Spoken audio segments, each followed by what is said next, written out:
Your Majesty, I'm honored by your visit. Just how may I be of service? I've come into possession of a quatrain that your former secretary says was written by you. Recent events seem to confirm it word for word. What's it all about? It's a curse. 12 people are marked to perish before misfortune strikes my family. You have to come see me tomorrow and work to stay out our fate. Your Majesty, I regret I'm in poor health and I can no longer get about as I used to. I know you are weak, but I've really no choice. Your secretary doesn't seem qualified, and I know nobody else to whom I might turn. I could send you my son, Cesar. I'm sure you won't be disappointed. He should return tomorrow evening. If you have faith in the boy, I'll share your confidence, but he'll have to hurry, for every day brings a new death. Very well, Your Majesty. You may leave your hiding place, Madeline. You told her that Cesar would be there tomorrow, but he's not back for at least 10 days. I'm well aware of that, daughter, but it's hardly important since it's you who will go to the Queen. I'm quite sure you'll do very well. Sure of it. After all, you should find it amusing, I think. What do you say? That you're pottier and pottier. What makes you think she'll take me for Cesar? Don't worry about it. We'll have ample time tomorrow.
Father always keeps this door closed.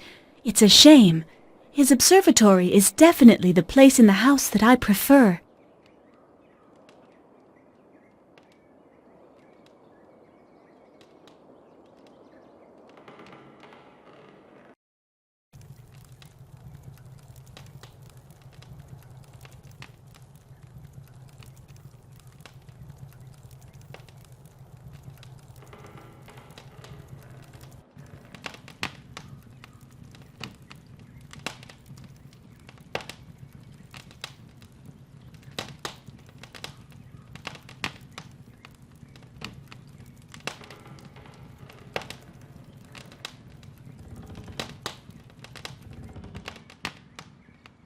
Morning.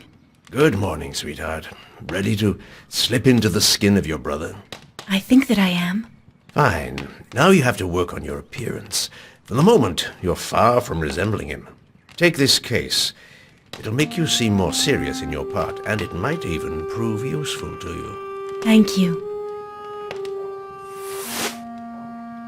And don't forget, you have to find something to fix your face. César has a darker complexion than you. There's no time for discussion. Go put your clothes on and come back to see me.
Well, César, it's not going to be easy to take your place, but it might be fun. Well, well, César's hidden some constellations in the sky in his portrait. If I know him, this isn't just a coincidence.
It's almost perfect.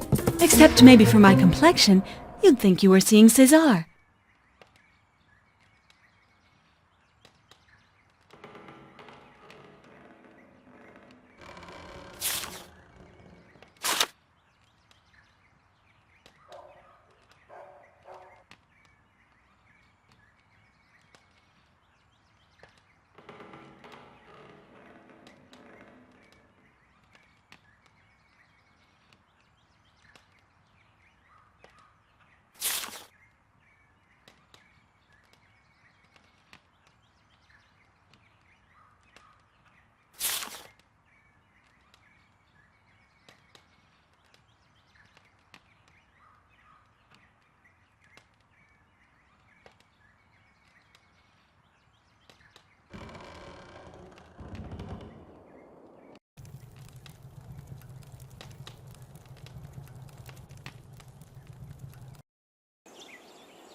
Tomorrow. Right now, I've got better things to do.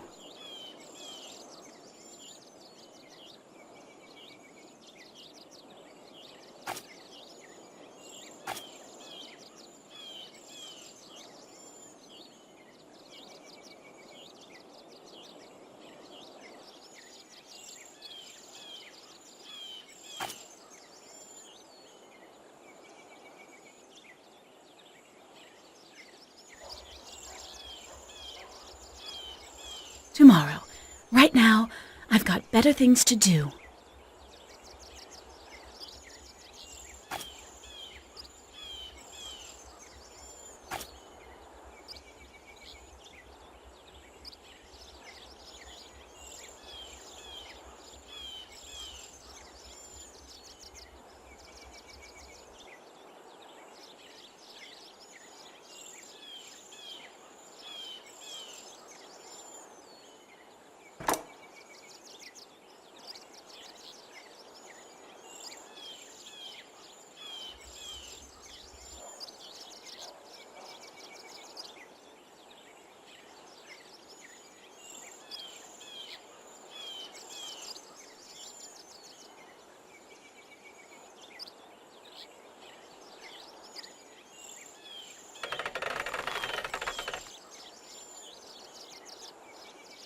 This rope will certainly not take the weight of a full bucket of water.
This system is really practical for kneading without getting too tired, but that's on the condition it works. When I have a chance, I'll go to the forge.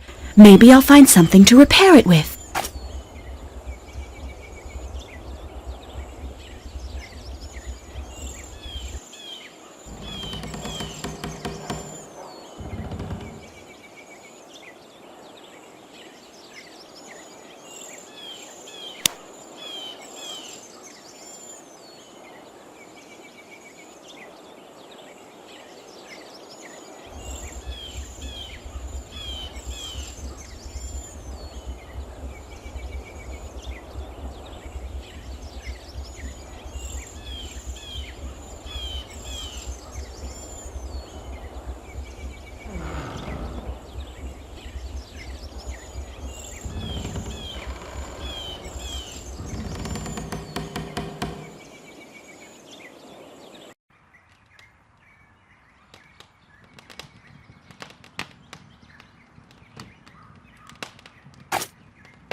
All I have to do now is heat the whole thing.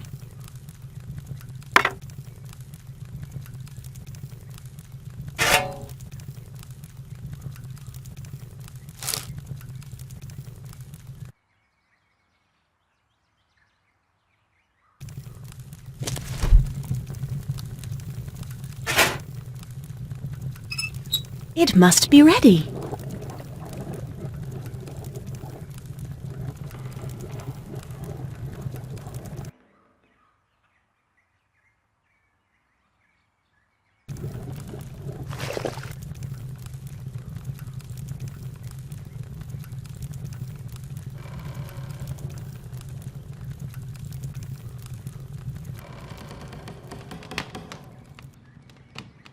That's fine. The outfit is perfect. Now, what about your face? What have you got? Yes, I found a recipe for coloring cream in Mother's old dressing table. And you haven't even prepared it yet? All right, here it is. Perfect. I'll show you in a little while how just a bit of makeup can completely transform a face. I've never met anyone that important. How should I act with Queen Catherine? Be natural. No one is ever spontaneous with her, yet it's what she appreciates the most. People who are frank and funny. I'll try. If you're not comfortable, you could bring her something. Offer her a little jam, for example. She loves that. And above all, take these notes. They'll allow you to calculate her birth chart and learn to know her better. And that way, I'll see if you've retained what I've taught you about astrology. I might fall sick going to the castle. quarantine hasn't been lifted yet. Don't worry. As far as I know, there hasn't been a single case of plague. Then why has everybody fled or shut themselves up in their homes? People are afraid whenever someone dies from an unknown illness. But believe me, the epidemic of the plague is only a rumor, no doubt stoked by Catherine de Medici's people. She'll go to great lengths to ensure her visit stays as confidential as possible. Then why did you let Mama and the little ones leave, if there was no danger? Your mother enjoys travel. I had no reason to hold her back.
It's not yet entirely done.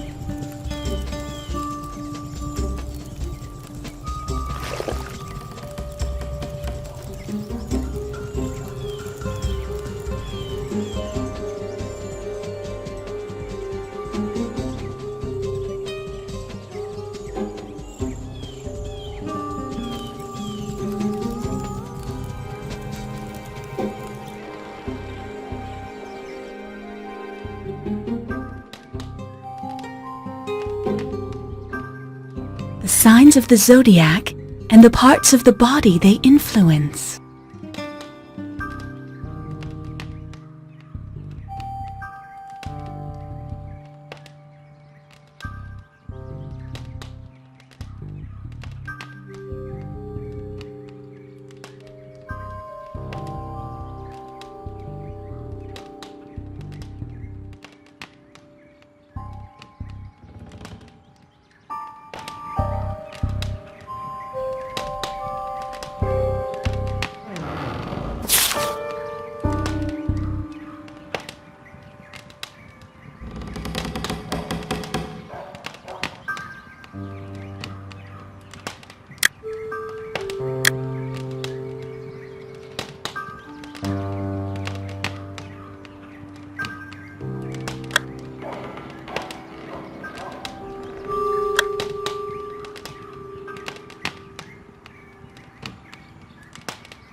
About the chart, I think I've finished. I was sure you'd do very well. You've always been talented for this sort of activity. But don't forget, the difficulty often lies more in the interpretation of a chart, and especially in the way you present it to the subject. The stars give us orientations, tendencies, but they never predict a certain immutable future. In any case, I'm delighted that you've retained the few rudiments of astrology I taught you. But now that you've reviewed your fundamentals and know how to dress like your brother, you'll have to learn to talk like him. To start, try to pitch your voice right. Then think about what you're saying. César might not give the same answer as you. All right, let's try. Say something, anything, to see how you place your voice.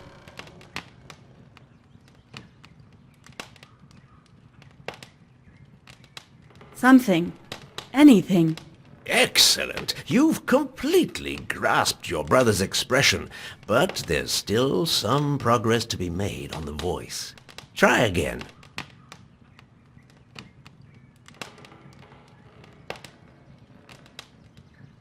Anything.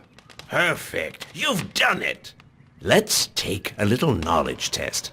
Don't forget to pay as much attention to your voice as to the answer. What's the first sign of the zodiac?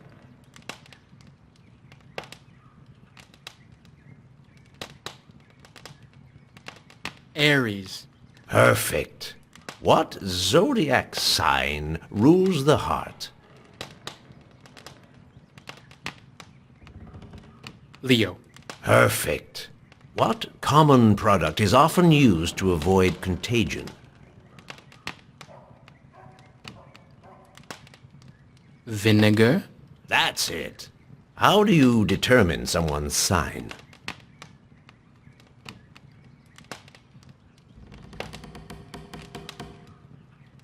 According to the position of the sun in his natal sky. That's it, precisely. But we must expect changes in this respect, since our calendar is supposed to change before the end of the century. What do you mean? It's not precise enough. I think we're going to change our system of calculation. And according to my predictions, we'll also eliminate 10 days, so that Easter will once again fall on April 21st, as it did a very long time ago. Oh, that won't change things much, but the signs of the zodiac will be shifted by 10 days. So someone like Catherine de Medicis, who was born on April 13th, would no longer be a Taurus, but an Aries? Exactly. All right, let's get back to the test. You still haven't convinced me that you are ready to undertake this strange adventure. What very rare animal matter crosses the seas before finishing in the hands of apothecaries? Ambergris. Exactly. Ambergris is a secretion of the sperm whale that's purified in the ocean for a good 10 years before it can be used. It has nothing to do with amber, which comes from the resin of trees. Very good, young lady. You've done well. Now it's time for me to show you how to perfect your outfit. Tomorrow morning, you're going to the chateau to meet the Queen, and I want to be sure everything's perfect.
The earth hasn't shaken like that in a long time.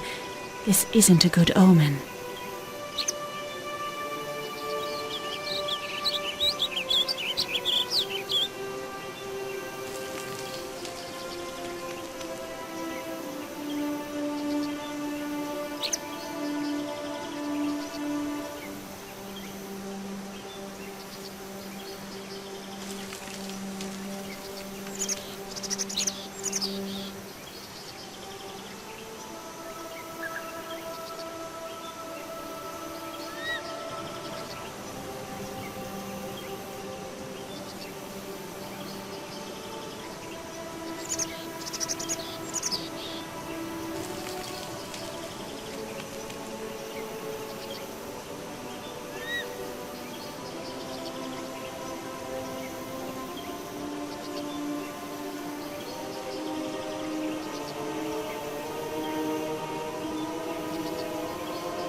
I'm here to see Her Majesty Catherine de Medicis.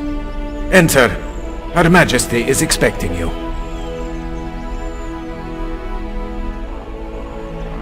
You may enter. Your Majesty? César de Notre Dame, I am delighted to meet you. Your father must esteem you highly to send you to me. He must have explained to you how difficult I am to satisfy.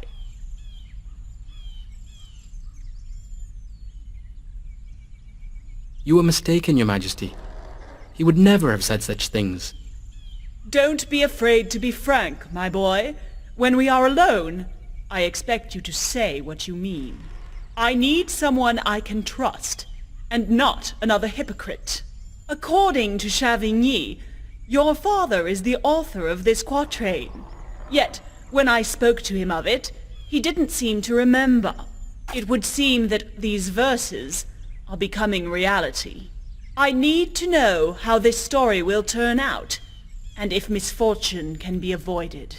A scribe has traveled from Moulins with me. He has noted all the tragic events that have occurred in recent days. He has the order to transmit to you any information you consider useful. He's waiting for you, next door. Very well, Your Majesty. I shall do my best to solve this mystery. I don't doubt it, César. You may leave now. I almost forgot. It's for you. My father's idea. He hasn't forgotten what a sweet tooth I have. Thank him for thinking of it, and thank you for preparing it. Go now. You have much to do.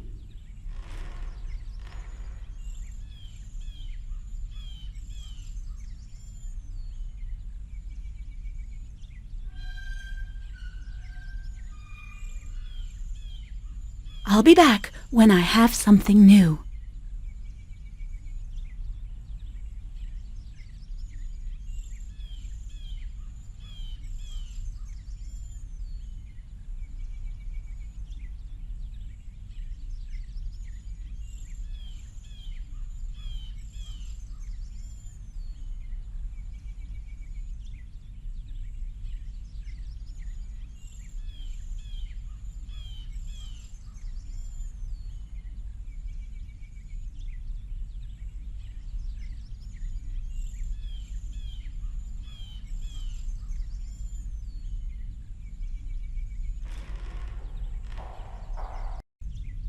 Cesar?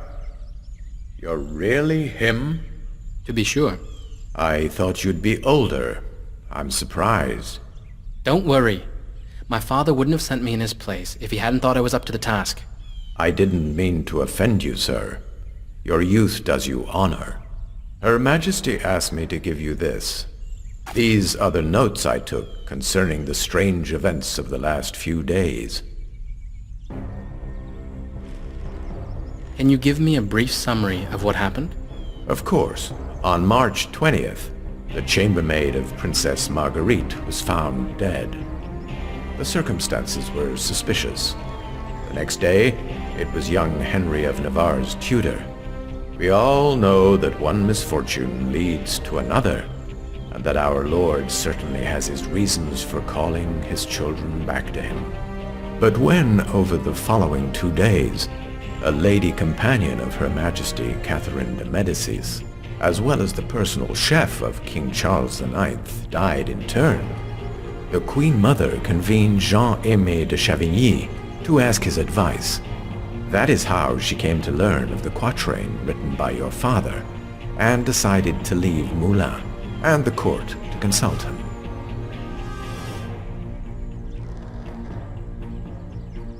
Did you notice any particular connection among the deceased? They all belonged to the retinue of the royal family, and therefore must have known each other. But beyond that, I don't see anything special permitting to establish a connection among them. But perhaps you will find helpful details in my notes. You know, I do not spend much time in the company of my fellow men, so sometimes I have a hard time understanding them. Since your arrival, have there been any new incidents? Unfortunately, yes. Yesterday, Her Majesty's coachman, and this morning, the castle librarian. You mean the latest victim is not part of the royal retinue? It's true. I hadn't thought of that. But it's probably not very significant. The curse is following Her Majesty. There are but 4 deaths left, my young friend, before evil strikes the royal family itself. Let us hope you can thwart the plans of the devil, with the help of God.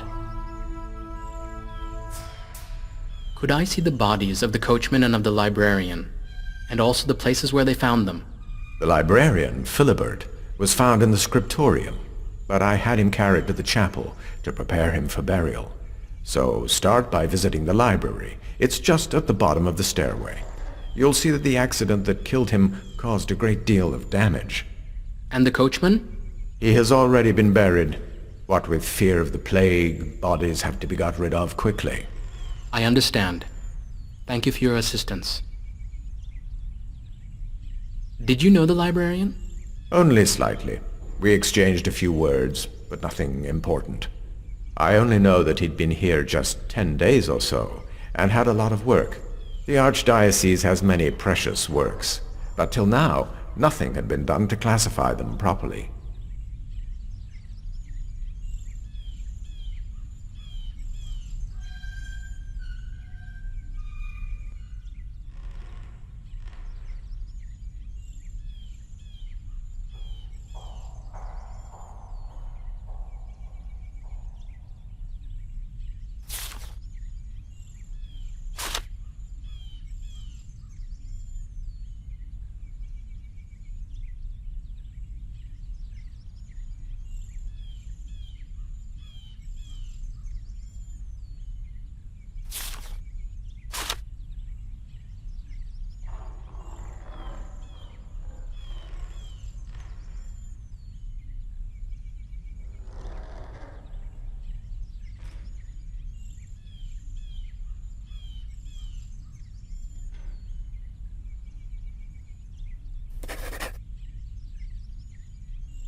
Without the birth date, it's impossible to determine the astrological sign.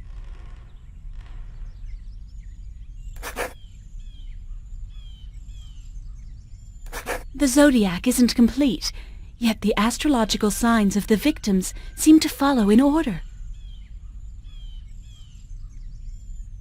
Without the birth date, it's impossible to determine the astrological sign.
That must be where the librarian's body was found. There might be something important to discover.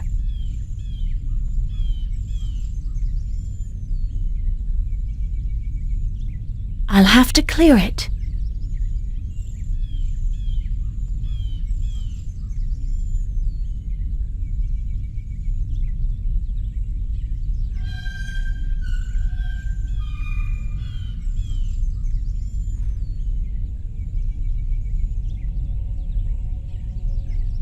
Too high.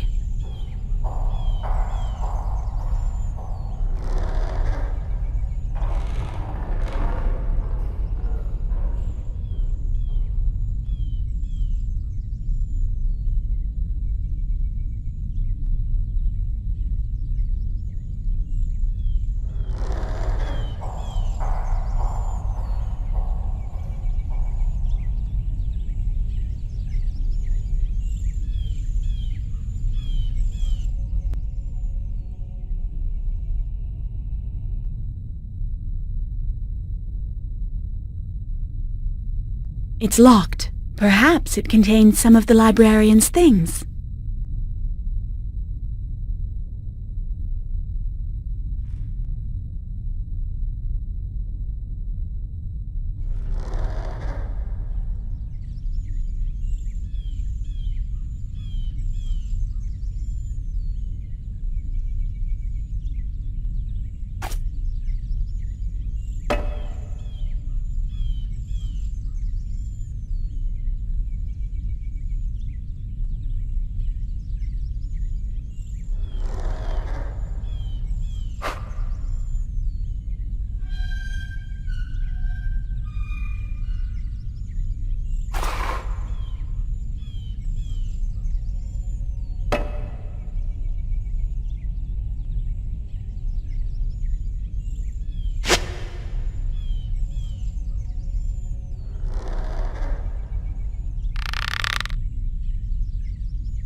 Now, that's better. At last I'll be able to examine up close the place where that poor Philibert died.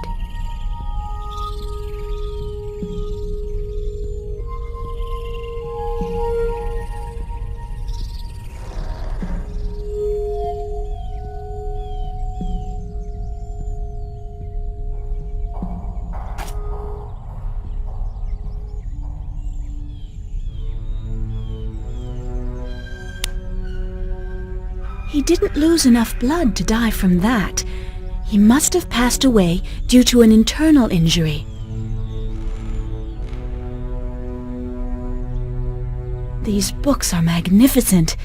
Luckily, they weren't damaged in the fall. Given the fall they've suffered, they ought to be in pitiful shape.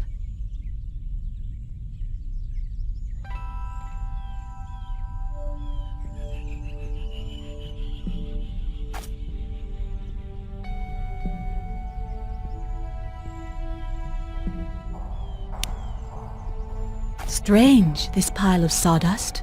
That's what I thought. The break is too clean to be due to wear. Someone sawed this shelf. Philibert's death was therefore no accident. But who within these walls would have a reason to kill him?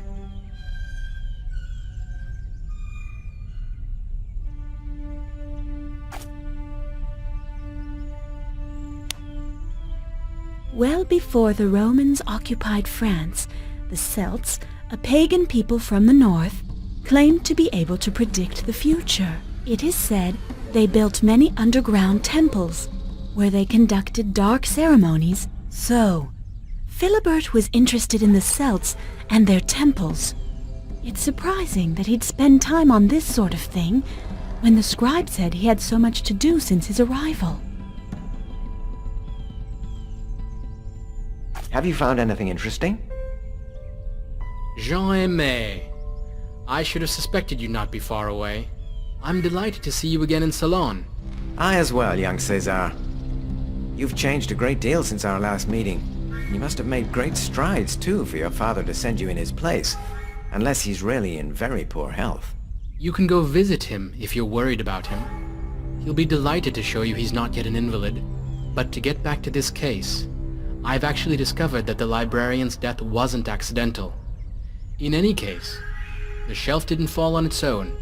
It was sawed through. Barely arrived and you already suspect a murder. You don't waste any time. I'm merely observing. I'll draw my conclusions later. I haven't even examined the poor man's body yet. It's in the chapel.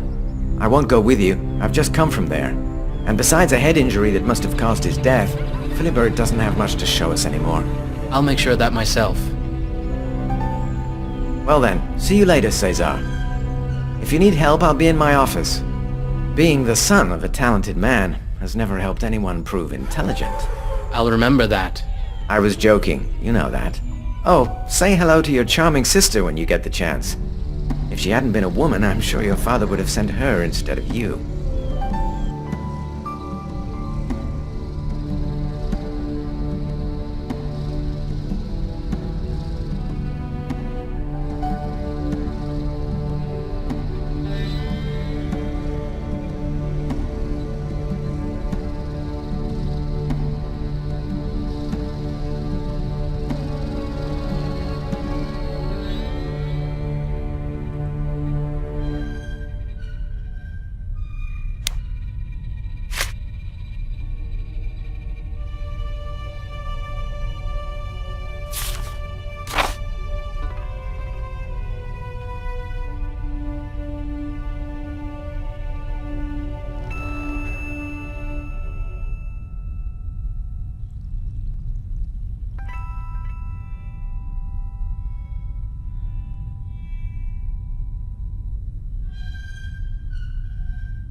Hey, it looks as if Jean-Aimé wasn't as rigorous in his observations as he'd like us to think.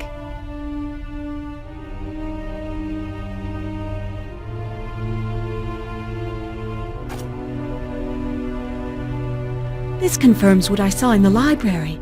This wound scarcely bled. It was certainly not the cause of death.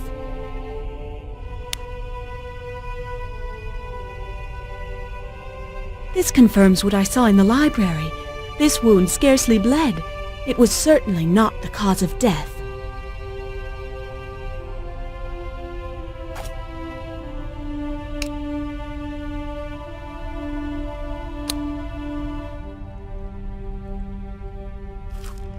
If I had any doubts left, they're gone now.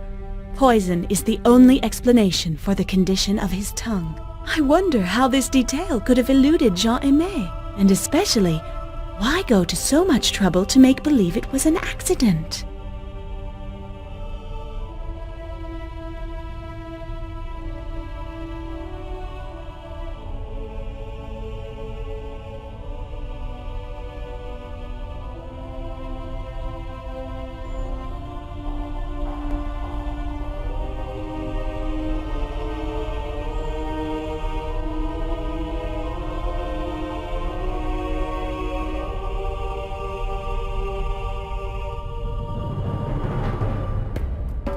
There's clearly someone around who has no problem taking things into his own hands.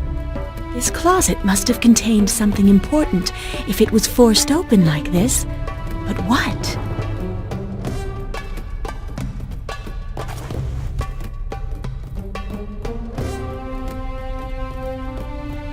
Looks like that burglar forgot something.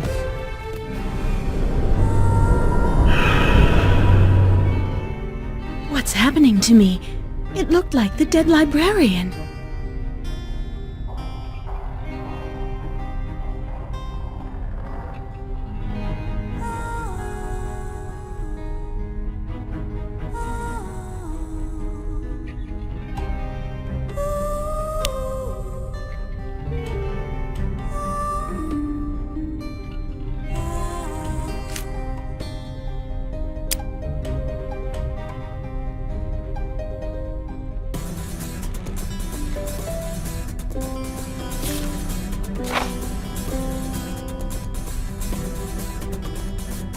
The first figure is illegible.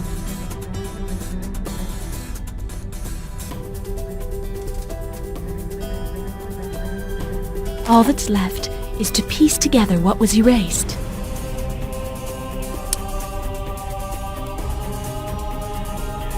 What do you know?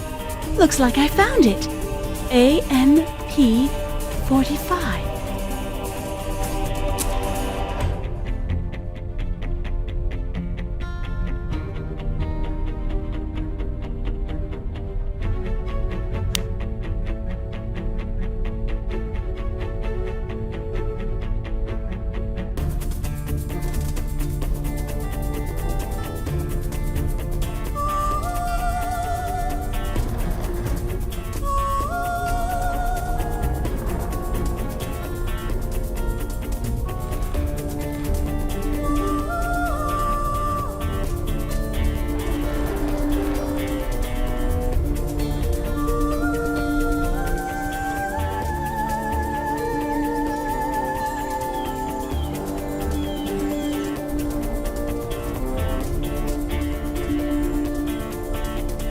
I wonder if it's best for me to see Chavigny as César or as myself.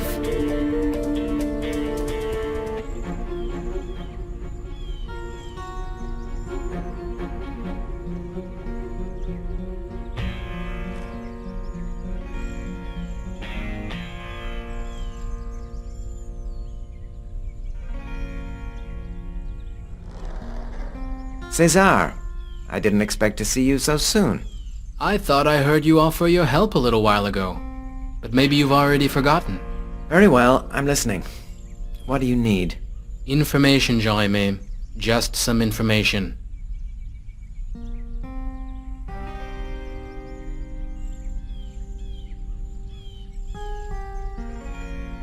Philibert was interested in pagan rites.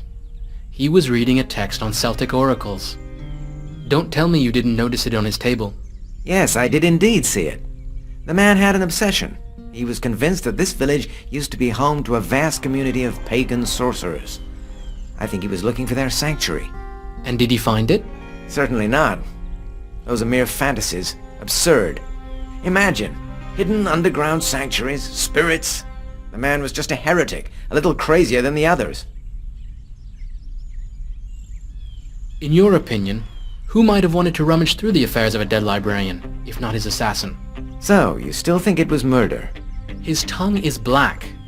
No need to open his stomach to know he was poisoned. I'm actually surprised you didn't notice anything when you studied the body. Am I to understand you suspect me? Out of respect for your father and your sister, I'll not skew you on the spot. But leave this room immediately. We've nothing more to discuss. Very well, Jaime. I'll go. But you won't be able to avoid the difficult questions forever.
Madeline, I'm delighted to see you. I hope you don't share your brother's suspicions about me. In fact, I think that you and César should learn to get along. I'm not here to settle your quarrels. He's very busy, so I'm helping him a bit. And also, I took advantage of the opportunity to say hello to you. Ah, a pleasant phrase at last. Well then, tell me how I can help you.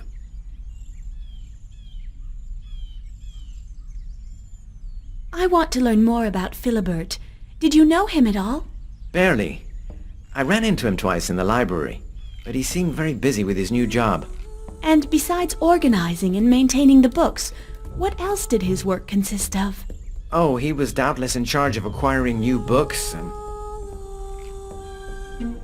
Do you know if he was writing a book himself? About pagan traditions, for example? You'd do better to ask that question of your brother. He seems to know a lot about the subject. Who discovered the body? Me, very early this morning. He was stuck under the shelf, but his skin color told me instantly he was dead. What position was he in? Bent in two, as if he'd been seated at his table when the accident happened. My goodness, you take your part very seriously. Yes, I try to. I really want to help my brother. This case is far from simple. Let him do a bit on his own then. Anyway, young lady, you'll get nothing more from me, at least as far as this sorry business is concerned. Then goodbye for now, dear Jean-Aimé.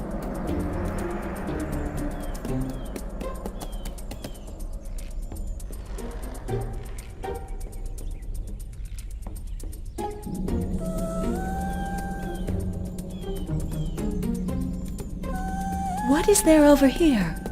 Nothing interesting, miss. For that matter, you're not authorized to go that way.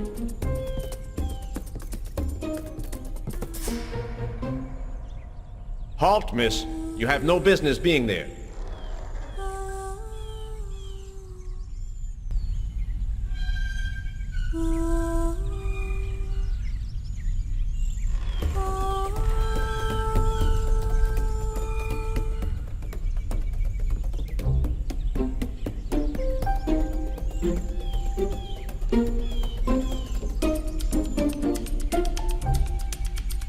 Impossible. Her Majesty is not receiving anyone.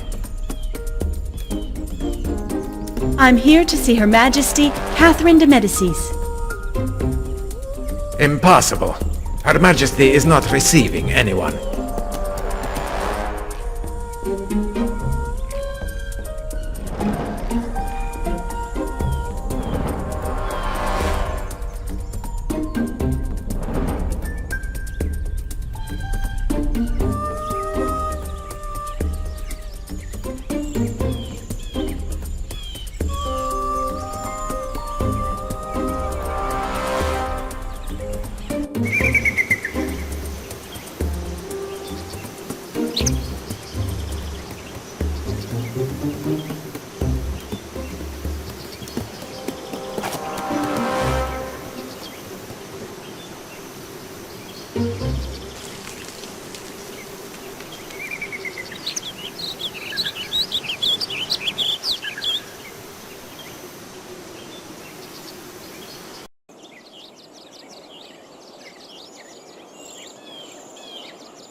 Well, how did your encounter with Catherine de Medicis go? Not too well, to tell the truth. But she still entrusted me with the quatrain that's at the root of the case. Well then? Morning on the court shall fall, when 12 times catastrophe has told. One by one, in their tombs they lie deplored, soon joined by those whom the Queen adored. I understand why she's worried, though I don't remember writing that quatrain. I know my memory plays tricks on me, but to that extent. Do you know where she got it? Yes, from Chavigny. Jean-Aimé? How is he? Did you see him? He doesn't seem to be in a bad situation. But why did you part ways with him? He wanted to accompany the court on its tour of France, but he was to come back one day or another. It can't be said that his return is occurring under the most favorable of auspices. To be sure. Did you notice anything else that's important?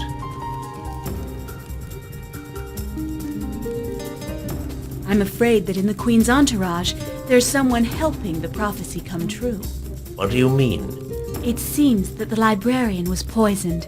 His tongue is black, and his wound hardly bled at all. To be sure. Don't exclude fatality too quickly.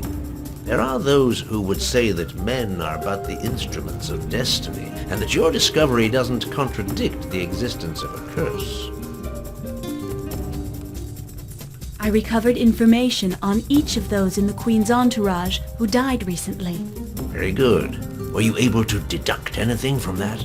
Except for Philibert, the chateau librarian, they all belong to the royal family's retinue. Nothing else? Yes. It looks like the victims died in the order of the zodiac. Their birth dates are not all known, but those that are seem to corroborate this thesis. And what about the librarian? I couldn't find anything in his personal effects allowing me to determine when he was born. But someone got there before me and forced open his closet. Sounds as though things are getting more complicated. If you could remember if you wrote that quatrain or not, it would help me a great deal. To be honest, there's something in the verses that rings familiar, but I can't be sure they're mine. Do you think that Chavigny could have lied? There's only one way to find out. Certain products alter consciousness and permit deeply buried memories to emerge. As soon as night falls, go and find a mandrake. Generally, they grow under gallows and must be picked in moonlight.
Do you have the mandrake? Yes. Perfect. In my office, you'll find the recipe for a powder to be burned in order to facilitate hypnosis. Also, prepare some sage wine to which you add a little mandrake powder. In the meantime, I'm going to rest. Wake me when you're done.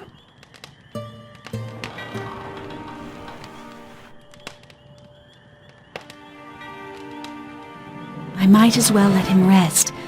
I ought to be able to handle this myself.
It must be ready.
All I have to do now is heat the whole thing.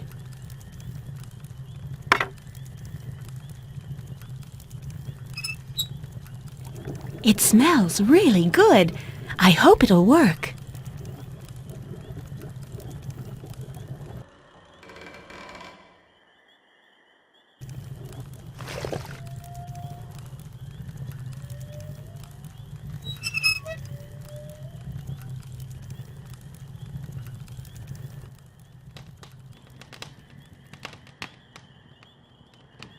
Father, wake up. Everything's ready. What must I do now? Pour the powder you've made into the brazier, light it, and give me the sage wine.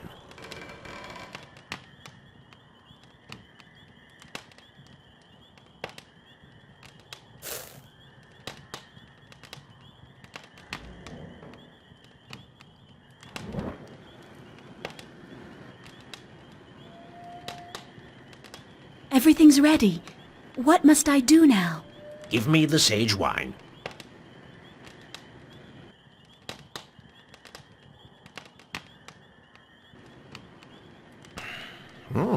Not bad for a first try. The quatrain, Madeline. Read me the quatrain again. Morning on the court shall fall, when 12 times catastrophe has told. One by one, in their tombs they lie deplored, soon joined by those whom the queen adored. That's not it. Excuse me? That's not what I wrote, but it resembles it. The images are still fuzzy, but the verses came to me near here. I was walking, I believe, and then I found it and wanted to write. What did you find, Father? It was on the ground, in the grass, full of little engraving. What are you talking about? The stone, Madeline. It's when I found the stone that I had the idea. But there were 2 quatrains, not one. A stone? Did you keep it? Yes, I think so. It's in the observatory, maybe. Take my medallion. I assume that Chavigny always had access to your notes. Of course. But why did he only give one of the quatrains to the queen? Father? He's fallen asleep. 2 quatrains and an engraved stone. It's not much, but it's something to go on. I'm going to look into that stone tonight. As for the quatrain, if I don't find it here, I'll go take a discreet look in Chavigny's things tomorrow.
It has to be a full year since I set foot in here, but it still seems just as magical to me.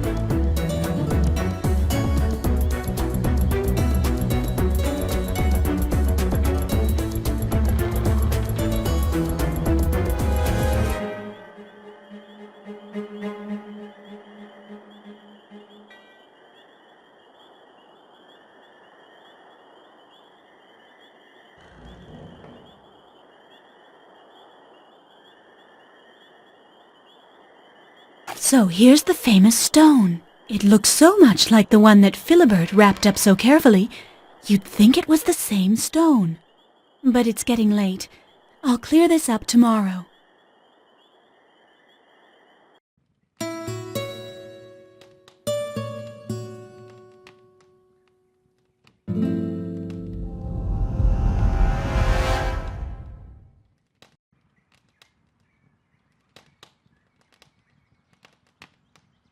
The night wasn't very restful, and I fear that the day to come is likely to have more bad surprises in store for me.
Good morning, sweetheart. Did you sleep well? Not really, but that doesn't matter. What about you? How do you feel? Famished. That's a good sign. What would you like? Bread. There's nothing better for restoring your strength. Very well. I'll see what I can do.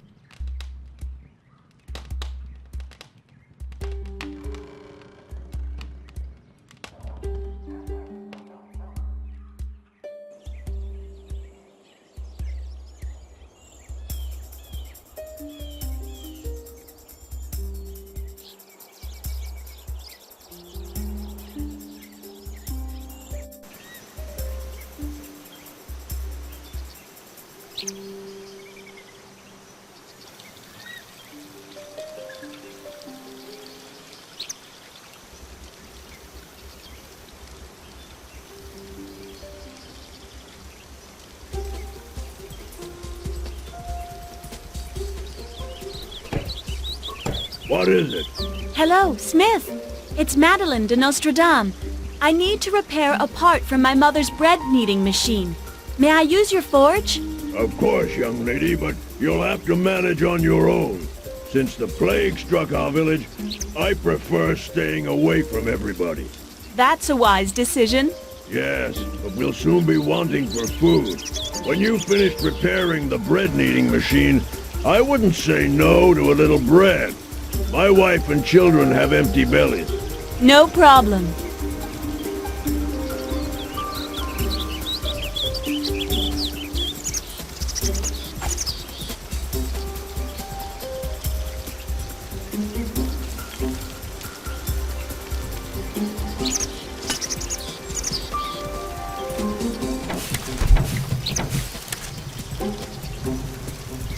Ouch!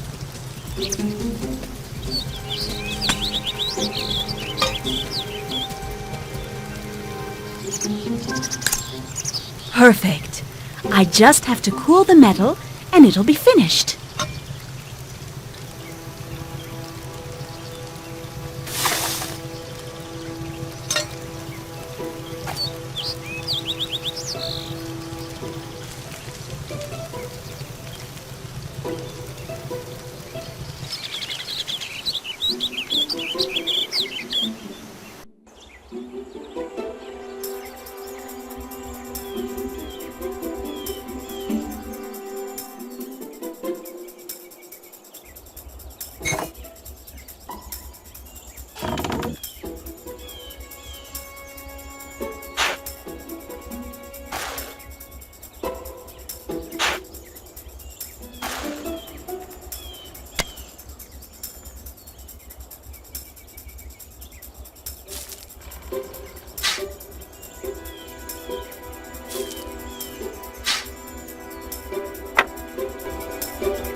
I have to let it rest now.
Thank you, Madeline.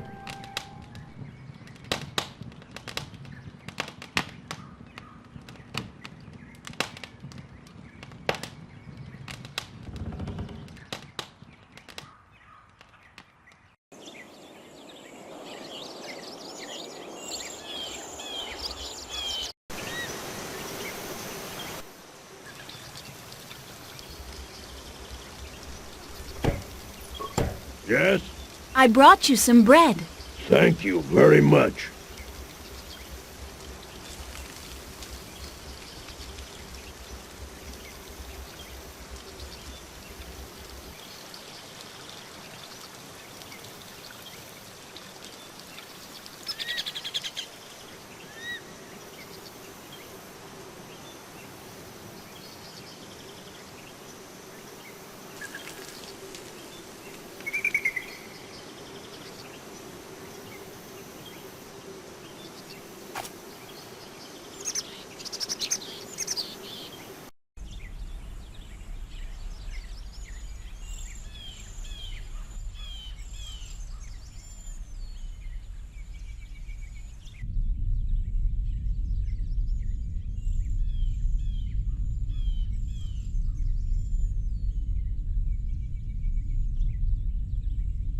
That must be the key to his office.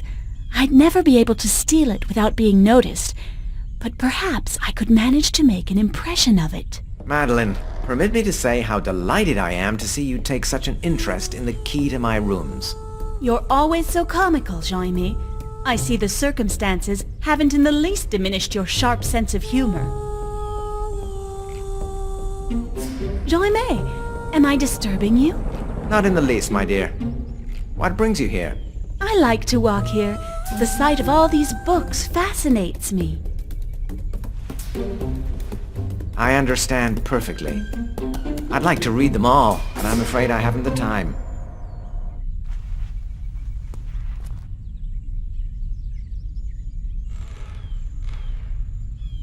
You seem to have a lot to do, so I'll let you work. Very well. See you later.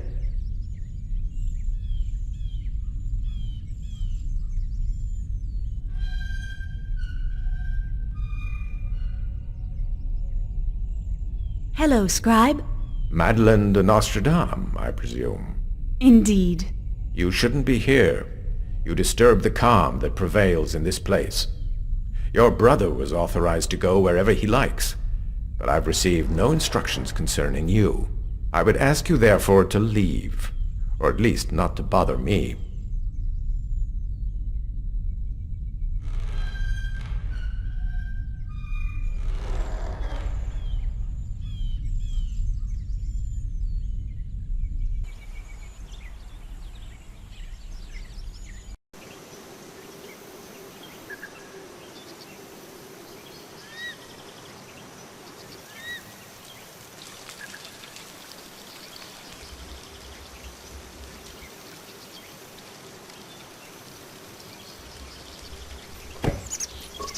Smith? What can I do for you? I need to make a key from an impression, but I'm afraid it's kind of a difficult operation. Could you do it for me? I'd gladly do you a favor in return. I don't know. What with the disease that's going around, I don't dare leave my house, though I would sorely like to. If you bring me one of your father's medicines, I'll make the key. I'll go see with him about that. No problem. I'll wait for you.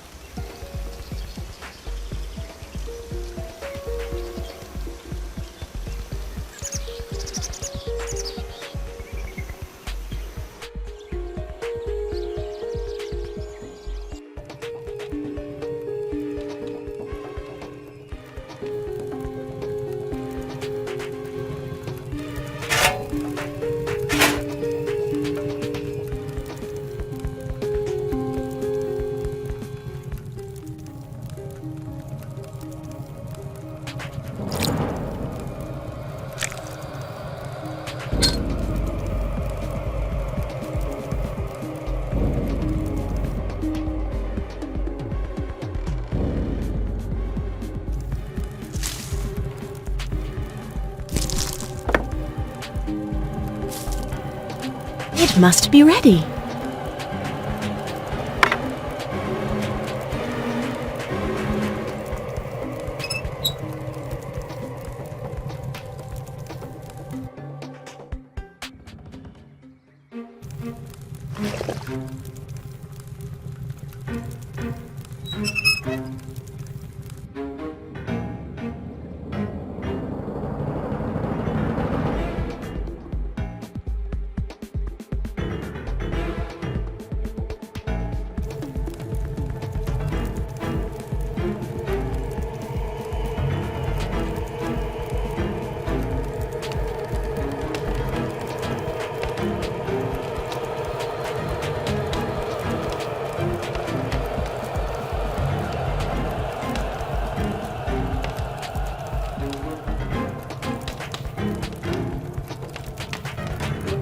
These look like old quatrains. This is the quatrain that was so famous after the death of King Henry II. Some people thought it was a prediction of his death, following an eye wound during a tournament. And yet, it seems to me that there was another one which better fit the circumstances.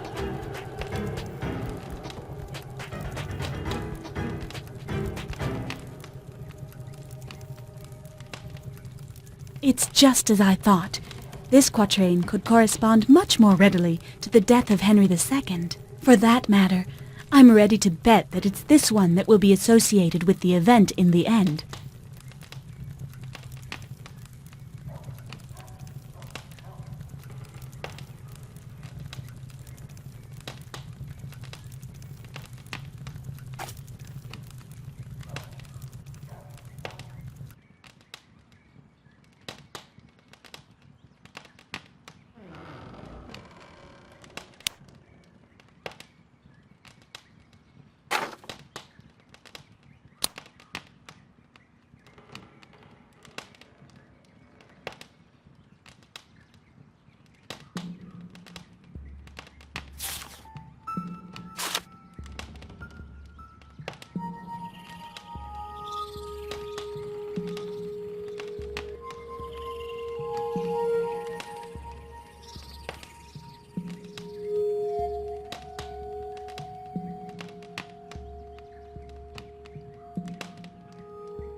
All I have to do now is heat the whole thing. It must be ready.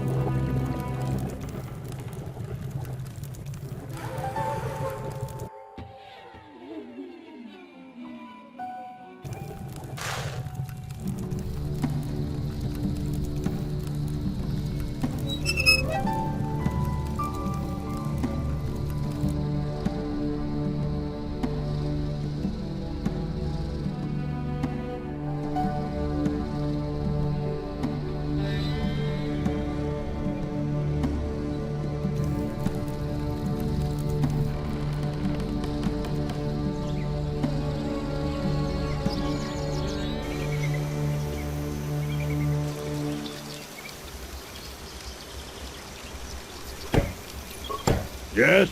I have your medicine. Vinegar of the Four Thieves. A spoonful per day prevents contagion. Thanks, Madeline. You've lifted a great burden from me. Give me the impression of the key and come by later. I'll take care of everything.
Is that my key sitting outside? Yes, that's it. Take it. And thanks again for the bread and the medicine. Thank you. I don't need his help anymore.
Again?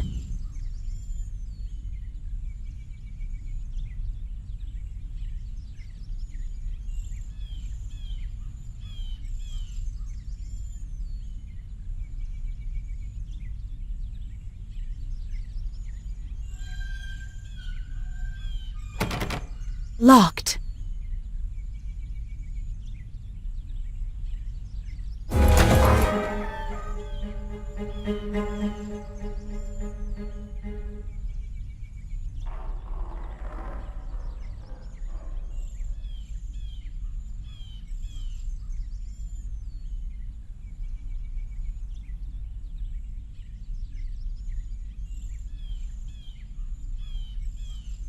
The Astronomia Magna of Paracelsus, AMP.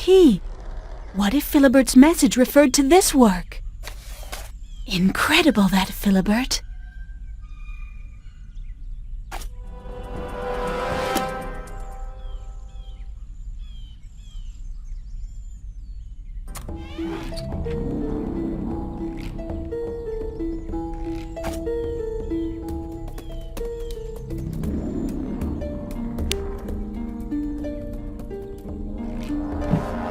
A star chart.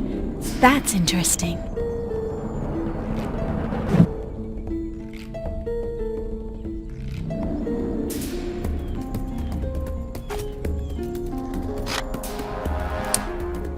I can't manage. So, Jean-Aimé, what's the mystery here? There's nothing more to be found in the writing desk, but perhaps Jean-Aimé has left some other interesting things around. César, what are you doing here?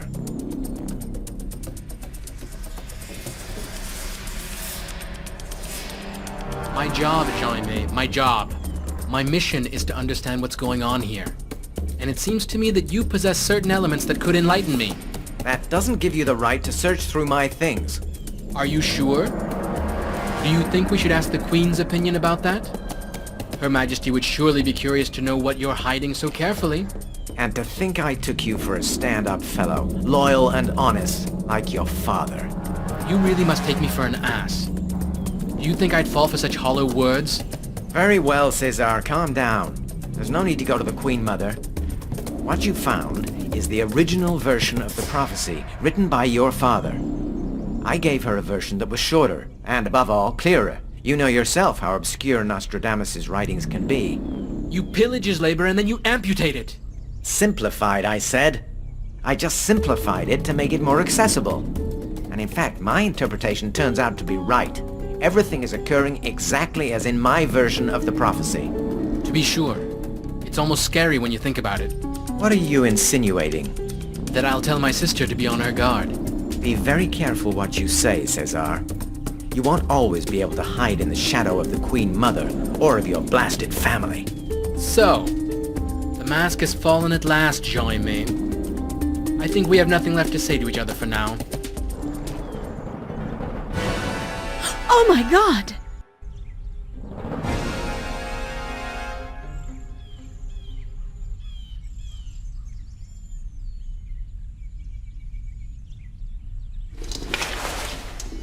So here's the 9th victim of that ghastly prophecy. You have to accept the obvious, César. Nothing will check destiny. Perhaps not, but I can defeat the one who is the instrument of that destiny. And in that respect, didn't you notice anything on your way back to your cell? You must have run into the murderer. No. That's really astonishing. You must have gotten here just a few seconds after his death. First you search my things, then you accuse me of killing a man. I'm sorry your father isn't here. He'd make you eat those words. Perhaps. Unless he shared my opinion. If he trusted you all that much, he wouldn't have sent me here. Whatever the case may be, we'll discuss it later. I've better things to do than quarrel.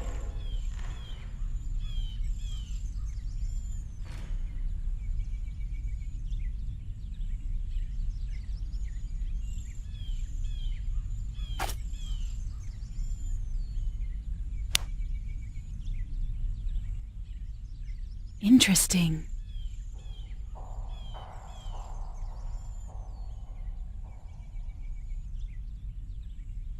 The odor this letter gives off makes me think it comes from a woman.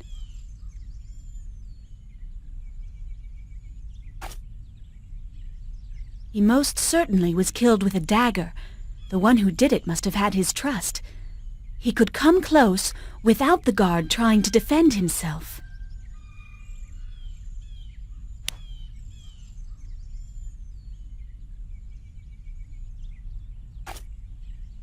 A little less than a royal foot. The one I'm looking for has rather small feet and must have blood on the bottom of his shoes. In fact, it's surprising I can't find any traces of it around here. The murderer must have taken off his shoes to get away.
So this is where Catherine de Medicis' guards rest.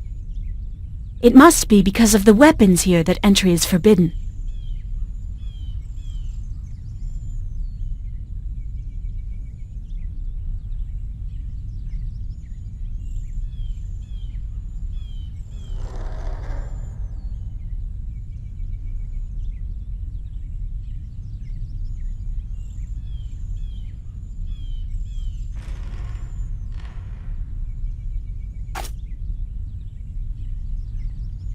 Brandy! If the guard emptied this today, it's not surprising he allowed himself to be stabbed without reacting. The blade that killed the guard surely came from here.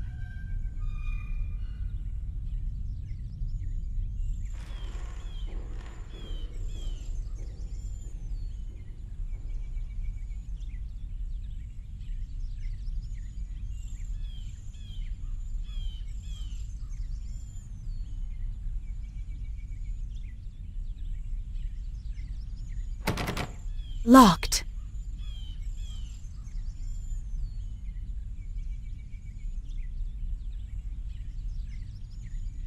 No point in provoking Jaime.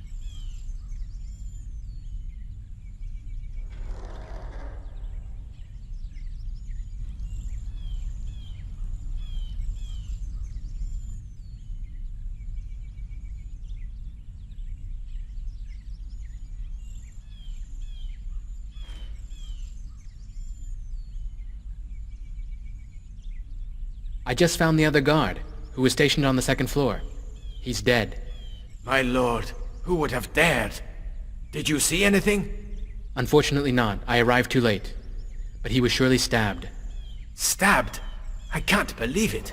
He was an exceptional fighter, especially in hand-to-hand combat. I shall let Her Majesty know as soon as possible. In the meantime, do what you can. I can't leave my post, whatever happens. Do you know if he has a girlfriend? I think he was seeing Catherine de Medicis' attendant, Constance. Do you know where I can find the young lady? Her room is behind you, on the right. She must be there now. Did you know him at all? Very little. He wasn't very talkative.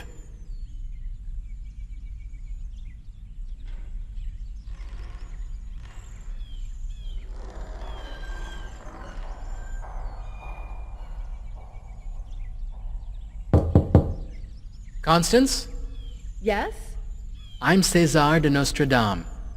I'm conducting an inquiry concerning the deaths that have occurred recently. Come in. I have some bad news for you, mademoiselle. You were a good friend of the man who used to be the guard on the other side of this floor. Jean? Why, yes. But why are you using the past tense? Oh, no! You mean that it was his turn? He's dead. Unfortunately, I've been led to believe you were very close. That depends on what you mean by close, young man. You want to know if we were lovers. Is that it? I found a letter on him and, yes, that's it. Were you his mistress? His mistress?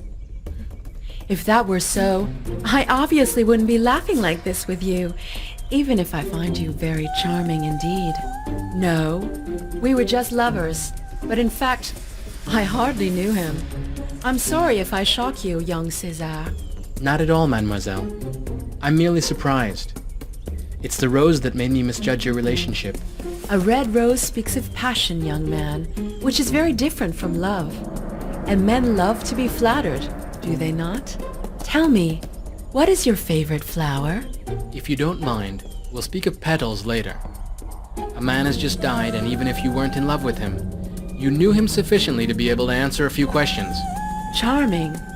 And domineering. You're a surprising young man, César.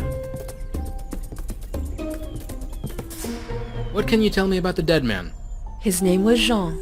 He was a soldier in the personal guard of Her Majesty Catherine de Medicis, and he was a strapping and sweet fellow who appreciated women. There. I don't see anything else to add.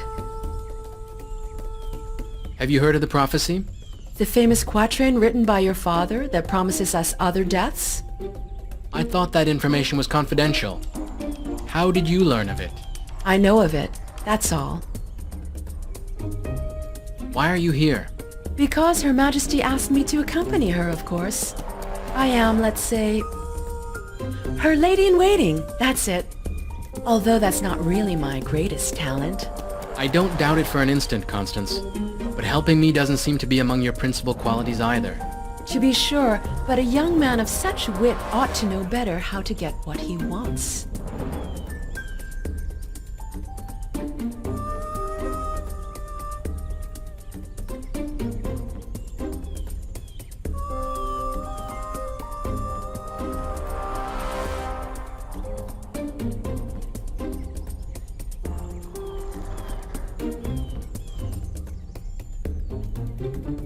César, I have a favor to ask of you. Yes? I know your father prepares love potions that are said to be very powerful. I have to admit, I'm curious. I have a piece of ambergris, which is supposedly an aphrodisiac, but I don't know how to prepare it. Take it and do what's necessary, and I'll be much more cooperative. And who knows, maybe you'll be tempted to try it. That Constance is really something. Perhaps I'd better bring her the potion under my true identity, because as César, the situation could be a wee bit embarrassing.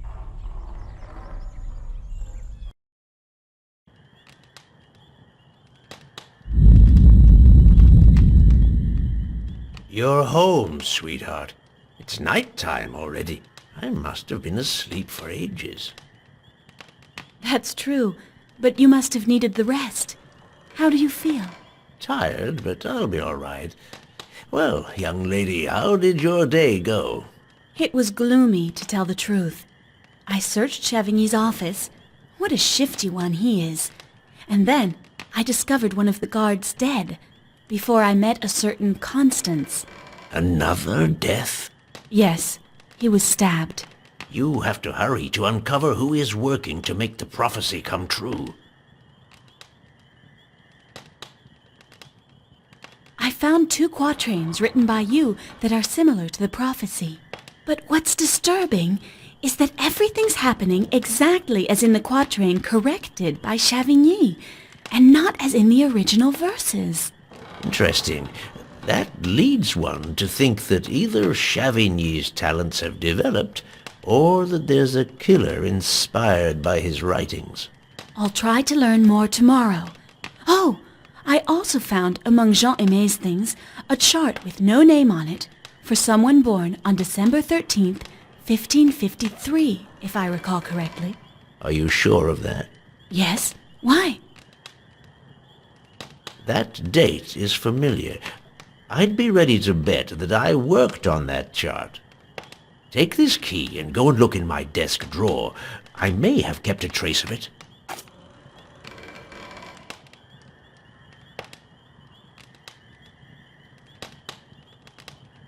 I have to prepare an aphrodisiac for Constance, the Queen Mother's lady-in-waiting. Can you give me your famous recipe? It's based on ambergris and mandrake berries, but as for the rest, my memory seems to be slipping. I gave the recipe to your brother. He must have kept it in his room. He's at that age, after all.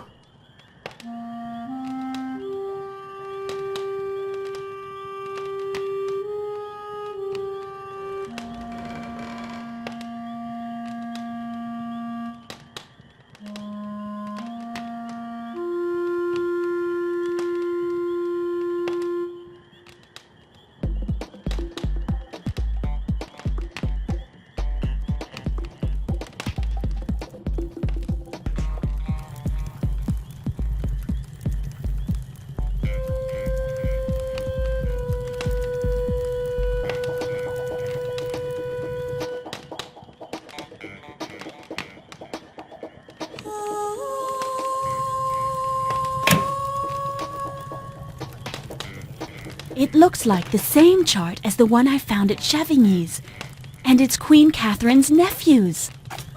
But why is Jean-Aimé interested in Queen Catherine's nephew? And why secretly?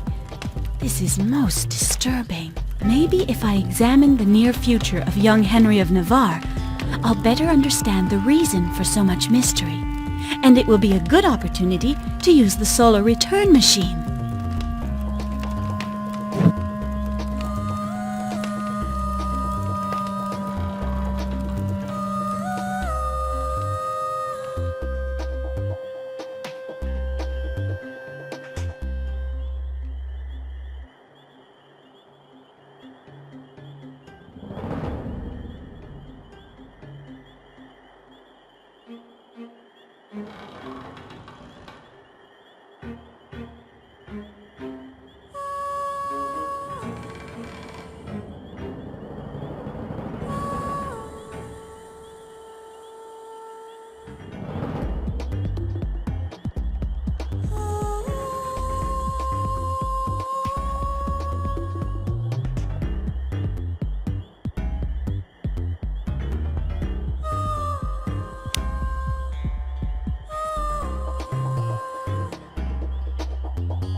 It was a full day.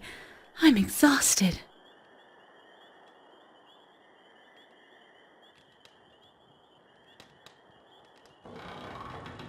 It looks like the earthquakes got the better of Cesar's treasures.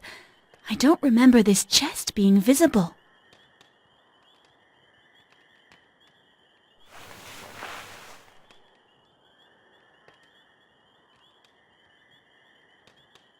Something's blocking it. Cesar clearly does not want people rifling through his things.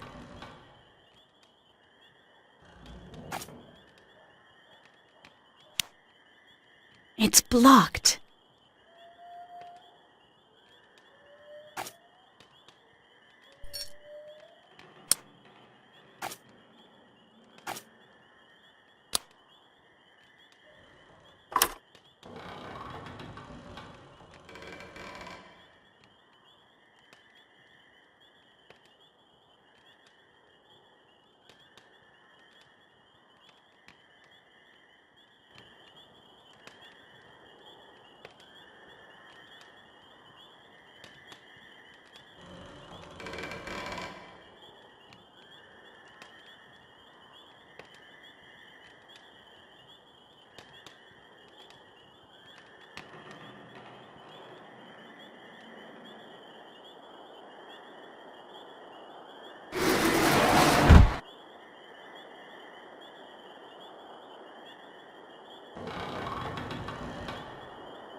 I'm not sure the contents of this chest merit such solid protection.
All I have to do now is heat the whole thing.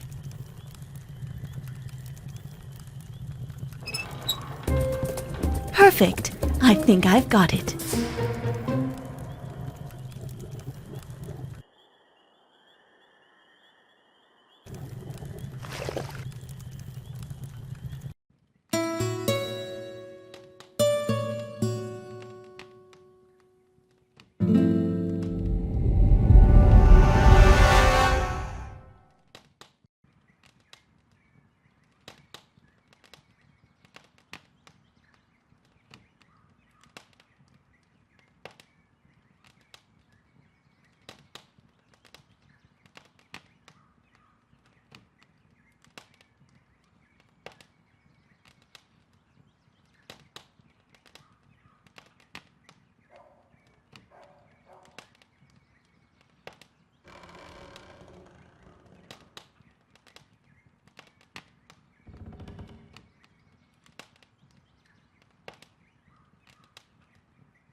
The chart that I found at Chevigny's is Henry of Navarre's.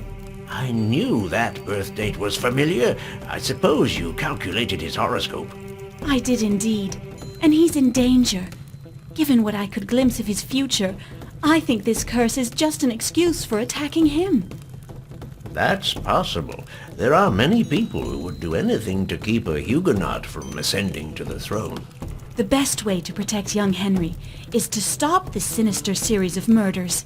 For their plan to work, they have to kill 3 more people before turning their attention to the royal family.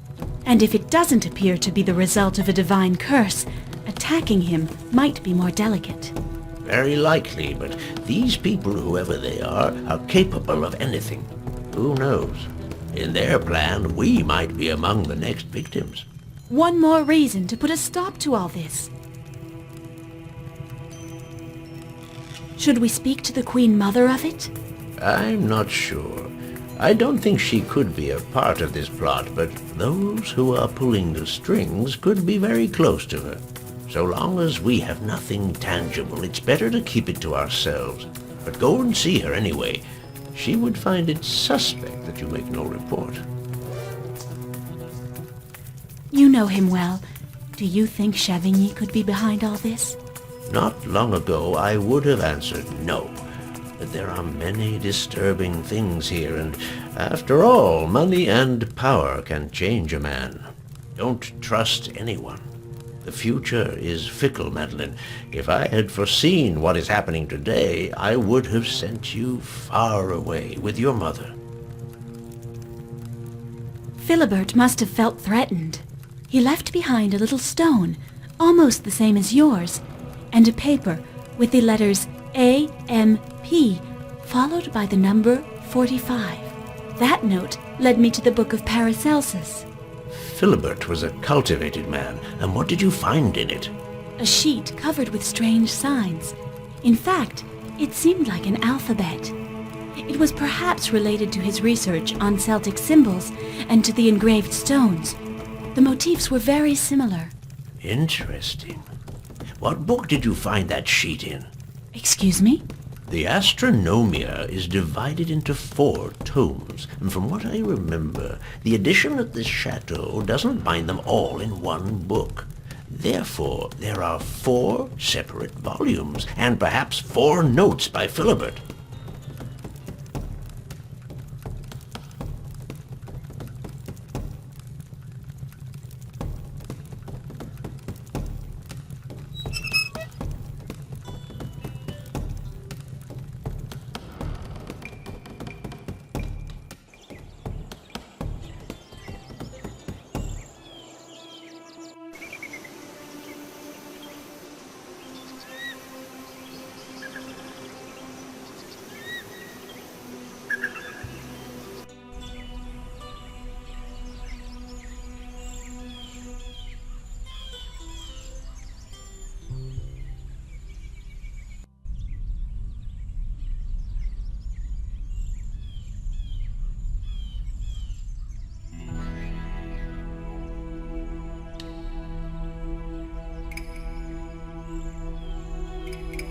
I'm here to see Her Majesty Catherine de Medicis. Enter. Her Majesty has consented to receive you. Come in, César. Well, I'm listening. What have you found out? I don't believe you're victim of a curse, although someone is trying to convince us you are. What makes you say that? First, the librarian was poisoned. But they want to make us think it was an accident. I deduce from that either the murderer was afraid of being discovered, or he thought an accidental death would go better with the prophecy. Second, I now know that the quatrain you saw is a shortened version of the prophecy my father wrote, and yet the events are taking place exactly as described in the short version. It seems to me that fate, if that's the force at work here, would hardly adapt itself to an edited text. He who inspires men's prophecies would hardly obey their quills. What do you think? I think you have the same mind as your father.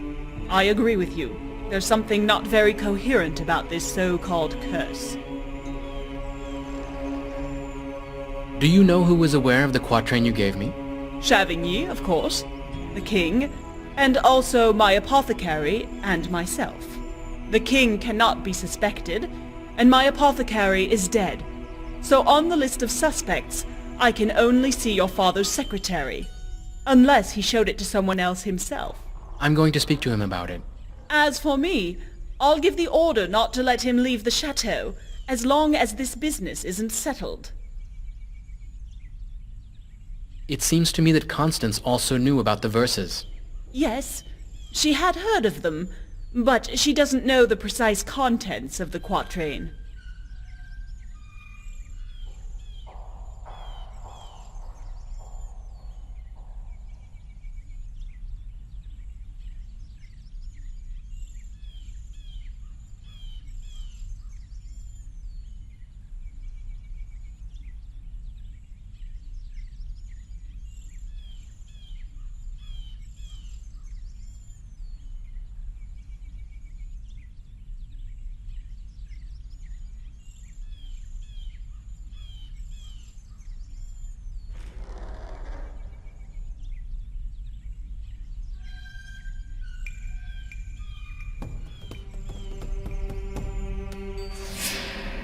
Someone must have lost it recently.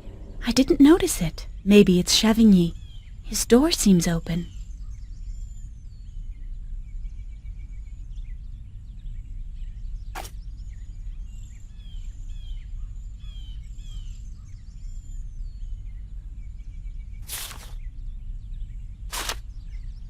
It would seem that there's a hidden room in the scriptorium.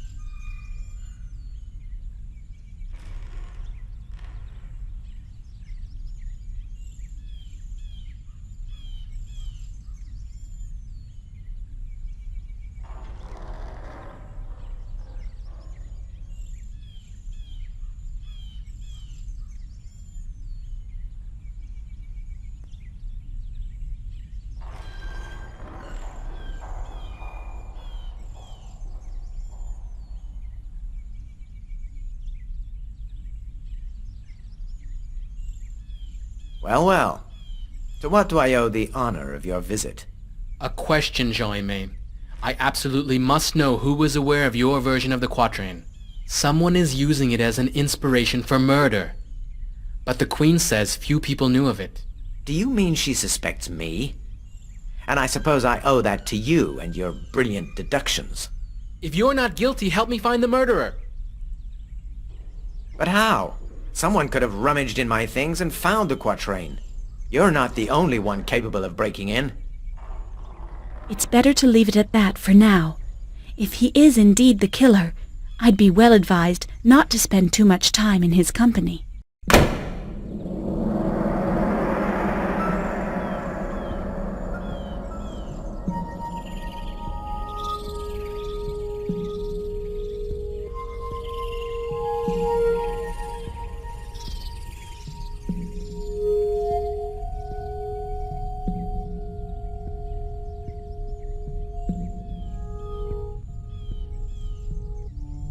This is surely the weapon that killed the guard. The killer must have been very cool to come here and put it back in its place.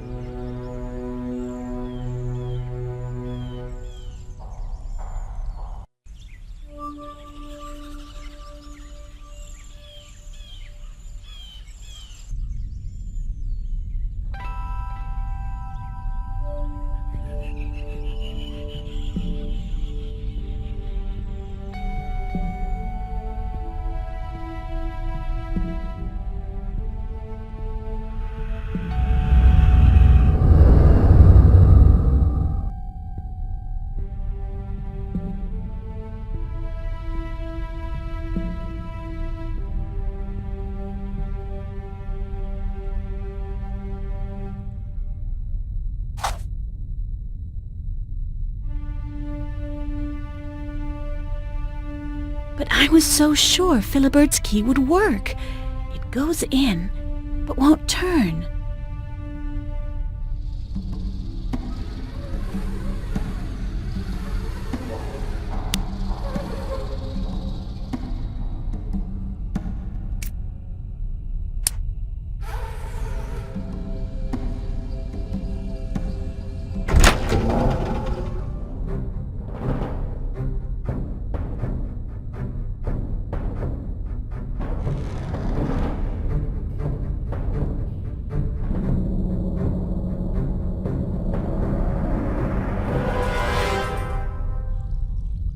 Looks like another volume of the Astronomia Magna, but it's empty. Someone must have been here before me, unless I made a mistake. The only way to be sure is to find another volume, and for that, a little more light wouldn't hurt.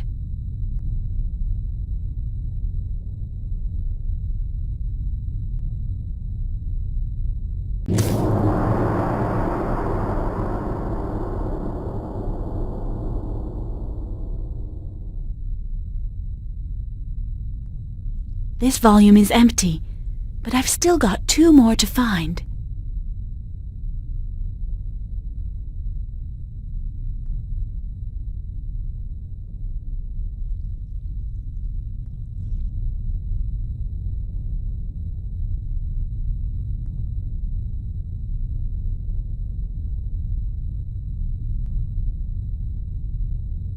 Book 2 of the Astronomia Magna.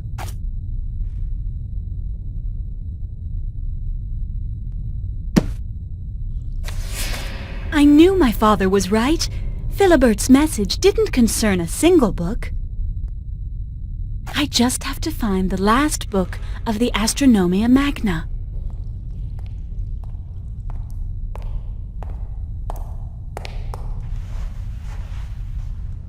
Is anyone there? I'd better not dawdle here. There's no point in everybody discovering this place. I'd better avoid Joy-Me. The guards aren't nearby, and there haven't been any deaths yet today. Not now. No need for Chavigny to know of the existence of this place.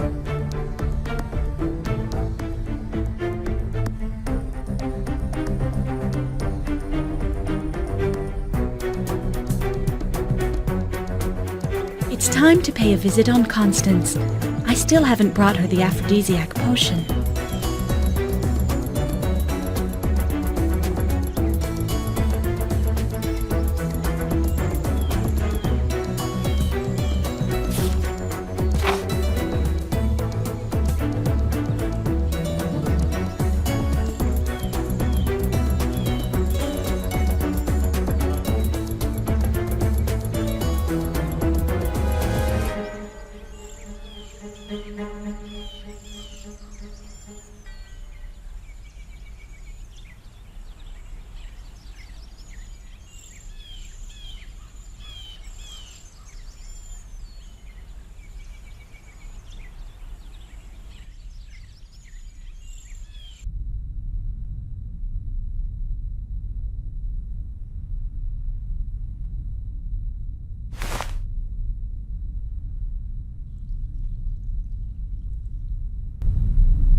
Madeline, I presume? That's right.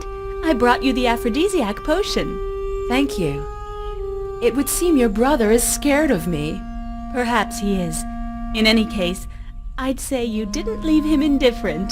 That's frequently the effect I have on young men. But with your face, you must know what I'm talking about. Anyway, enough small talk. I know a very amusing game. Are you up for it? A game? Why not? Given the kind of days I spend lately, it couldn't hurt. But we need some small stakes to make it interesting. You'll have to give me a present every time you lose. Very well, but if I win, you'll answer my questions. All right. The principle is simple. I throw 5 dice, I give you the value of the total, and you have 5 chances to guess the value of each die. Of course, I'll give you some clues.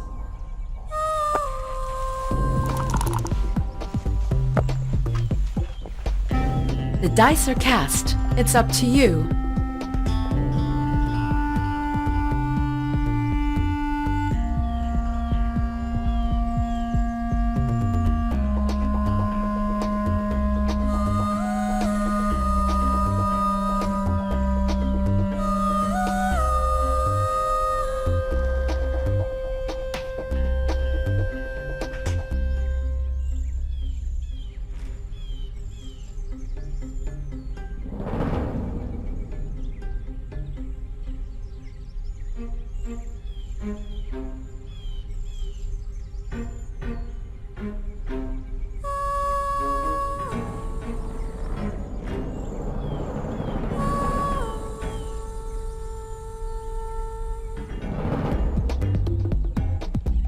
You've got 3 dice right.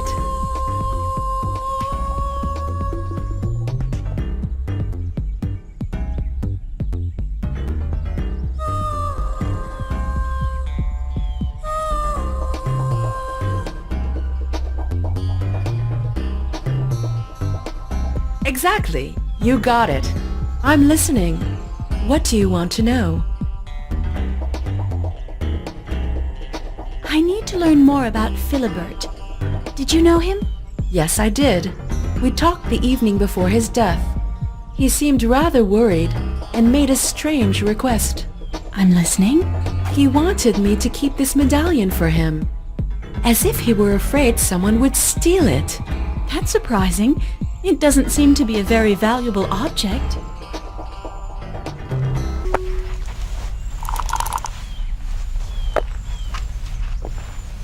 The dice are cast. It's up to you.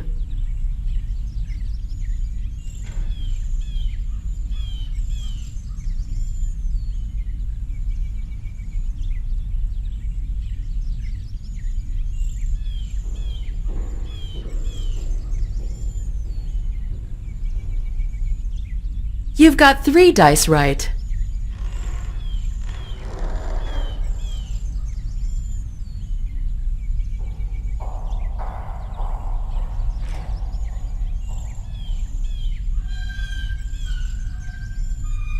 You've got 3 dice right.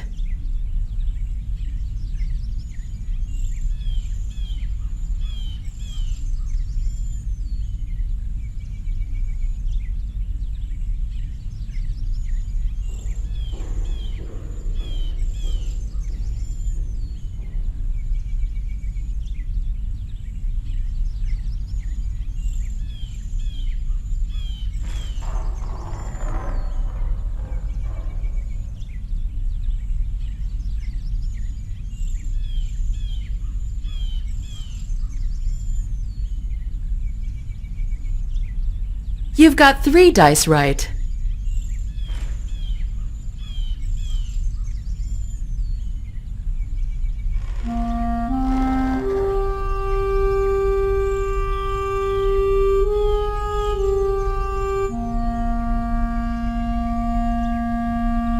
You've got 3 dice right.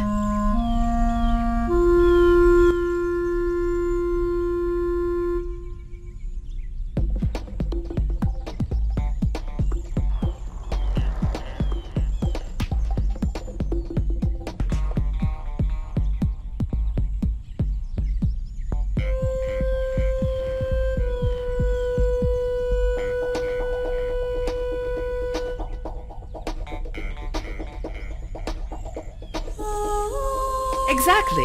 You got it. I'm listening. What do you want to know? When did you learn what had happened? You mean the deaths? Yes. The evening of our departure, when Catherine decided to go consult your father. I clearly remember her talking to me of the quatrain and of the danger threatening those around her. And then we went to rejoin the others. Who exactly? 2 guards, Jean-Aimé de Chavigny, Catherine's apothecary, and of course, the coachman. That's all? And the scribe? Where was he? I forgot him. He's so discreet. He joined us at the last minute and begged the Queen to take him along. I think he wanted to meet the Archbishop, but unfortunately, he's away on a journey. You mean, he knew where you were going? Yes, I believe so. Do you think that's significant? It could very well be. Thank you very much, Constance. You've been most helpful.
My dress is going to get in the way.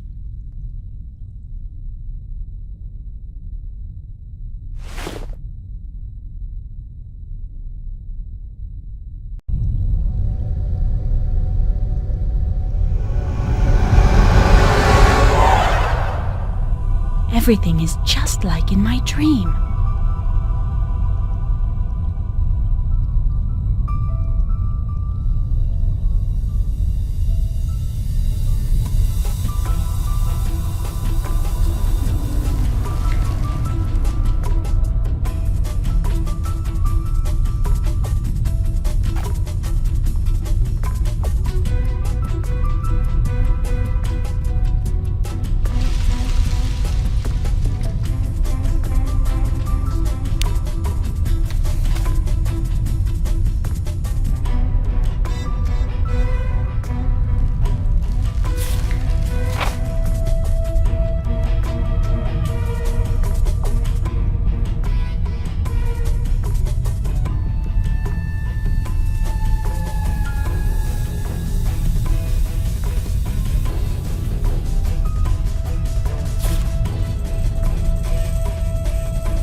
Risks collapsing.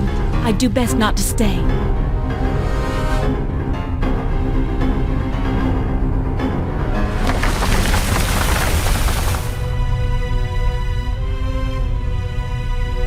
This gallery must lead to the sanctuary Philibert was looking for. Just have to hope there's another entrance.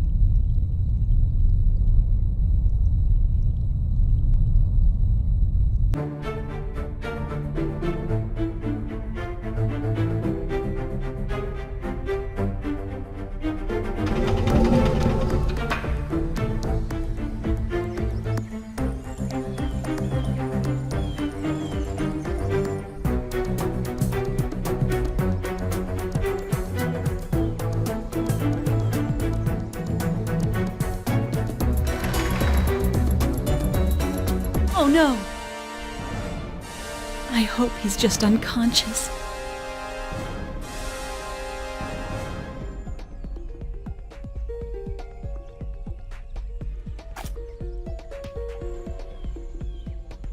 No doubt about it. He's dead. Here I am, back at the beginning. If he's not the murderer, that leaves only Constance and Jean-Aimé.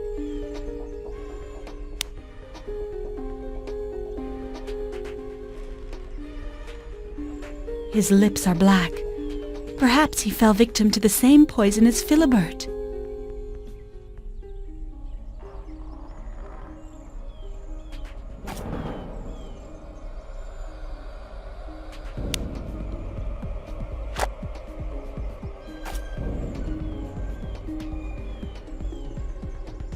It must be ink.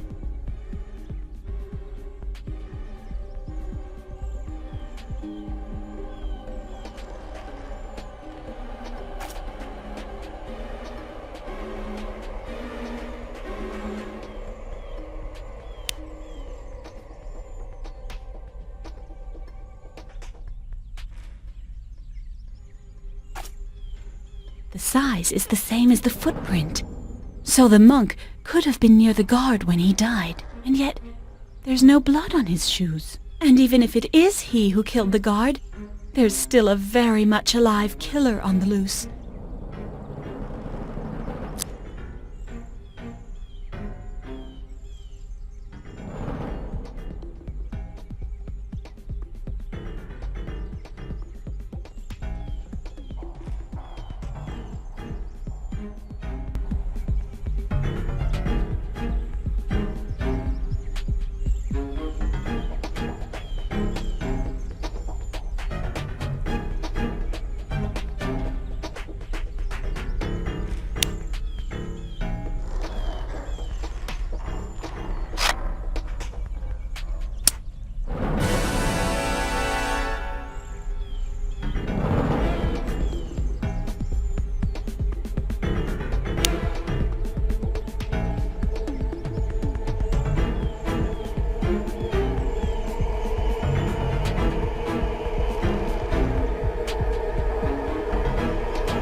It's unlikely I'll find anything interesting in the scribe's affairs.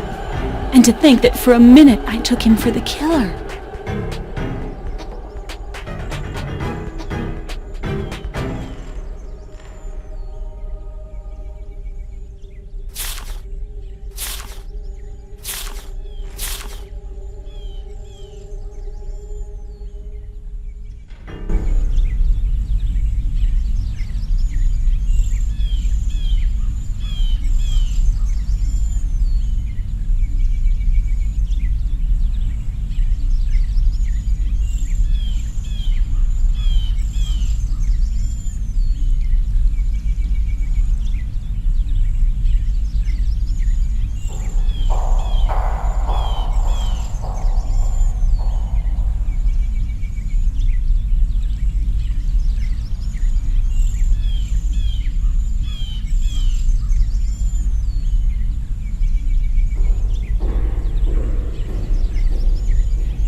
B. These are exactly the quatrains Father wrote.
Good evening. Good evening, Madeline. You seem tired.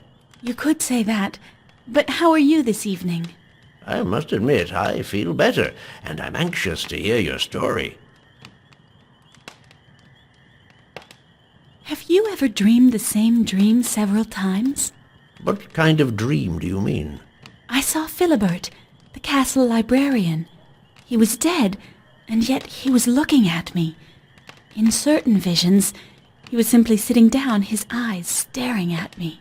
But in others, I saw him make a sign to me to follow him into a gallery like the one I discovered today under the scriptorium. That's disturbing. I've only had that sort of dream once, and it was after I found the inscribed fragment of stone. The same stone that came from the gallery wall, just like Philibert's for that matter. It would seem as if something's seeking to call out to us, particularly to you. There was another death. This time, it was the scribe, although I was certain he was part of the plot. Perhaps you weren't mistaken. Perhaps he became bothersome. Maybe. In any case, there are only two suspects left, Jean-Aimé and Constance. And which one do you think is guilty?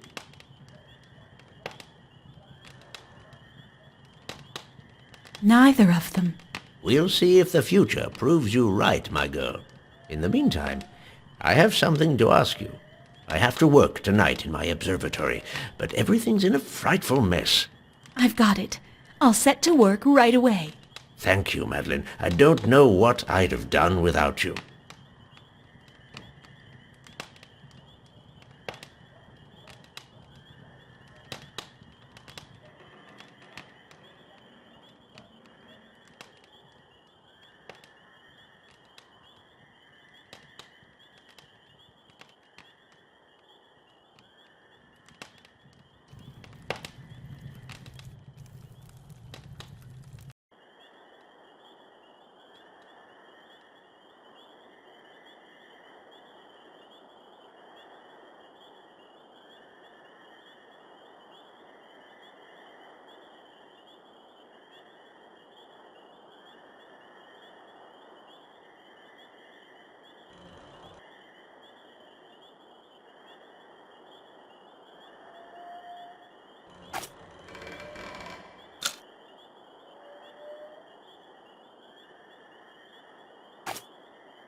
It's magnificent, Madeline. Don't you think so?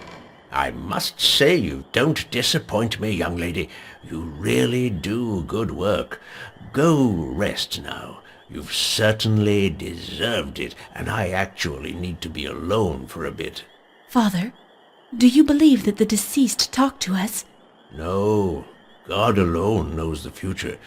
Of course, vast knowledge of the universe sometimes allows us to understand its rules and orientations as I do, but not the dead. Those are just superstitions.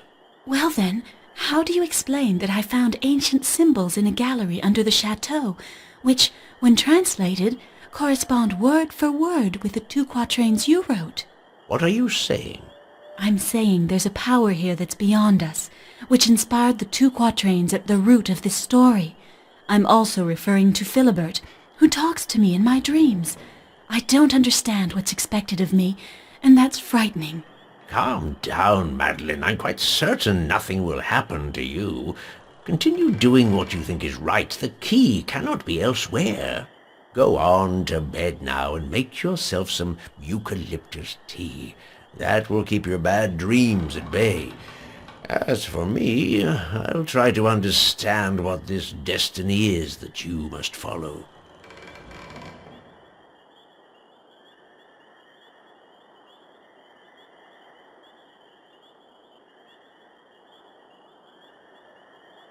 This isn't a good time. It'd be better to follow his advice and make myself a herbal tea before I go to sleep.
All I have to do now is heat the whole thing.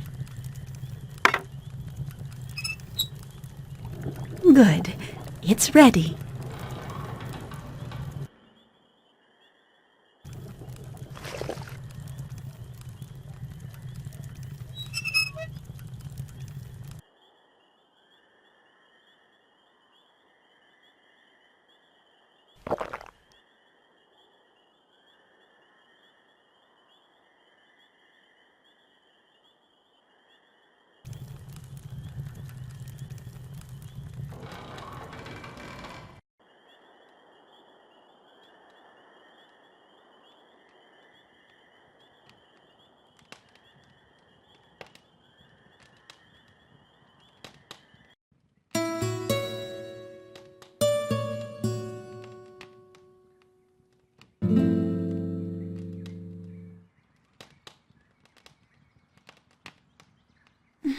At last, a night without bad dreams.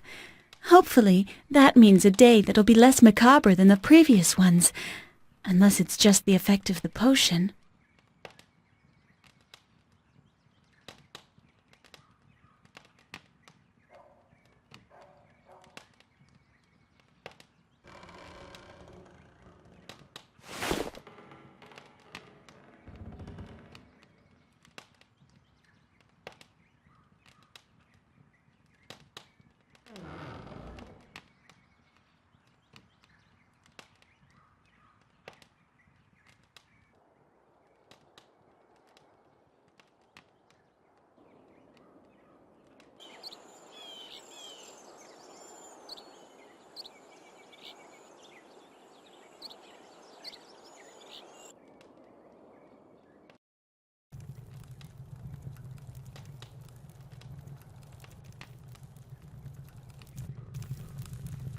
Hello, dear.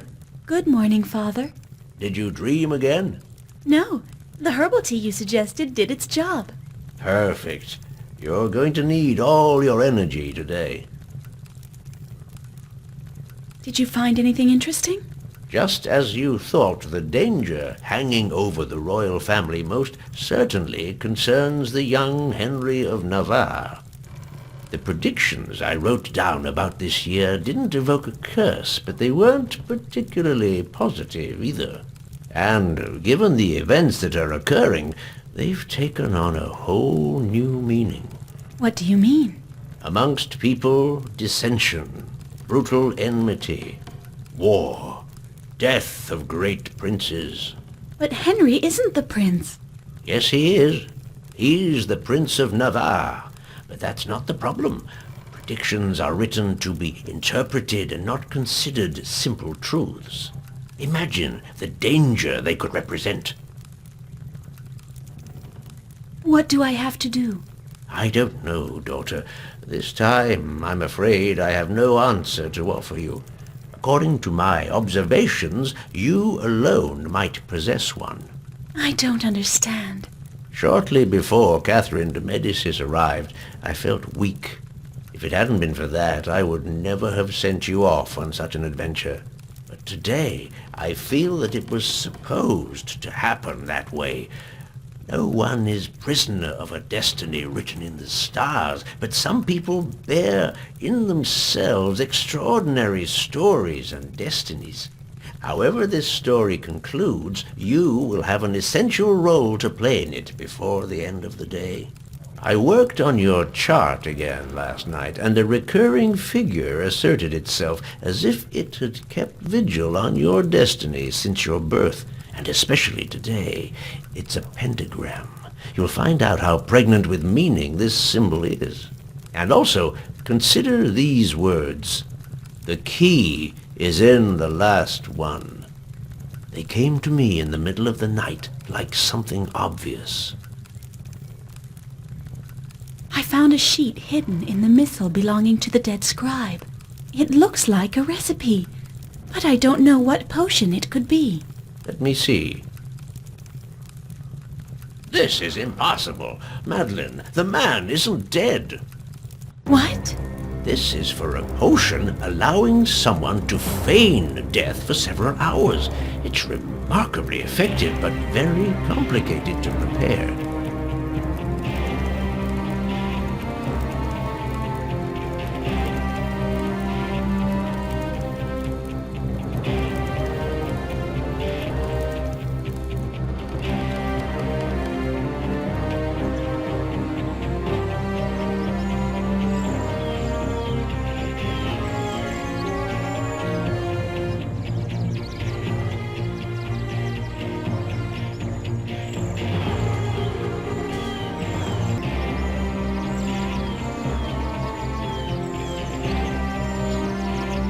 I'd better be careful.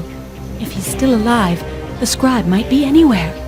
A weapon in good condition would be reassuring.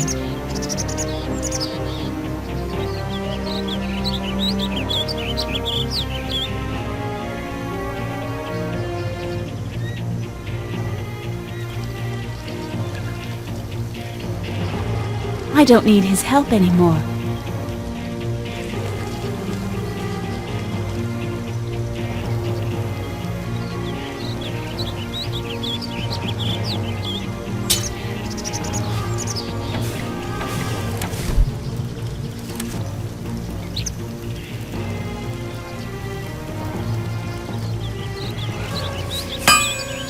Perfect. I just have to cool the metal and it'll be finished.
Father was right.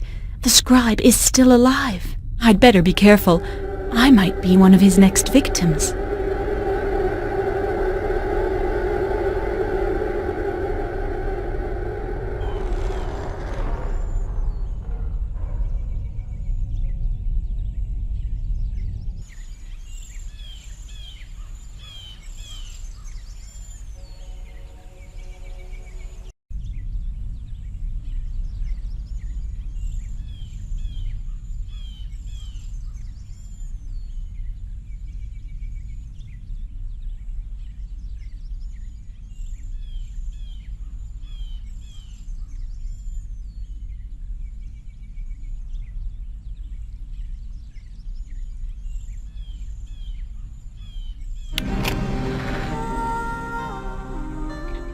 This would seem to be a note from Philibert.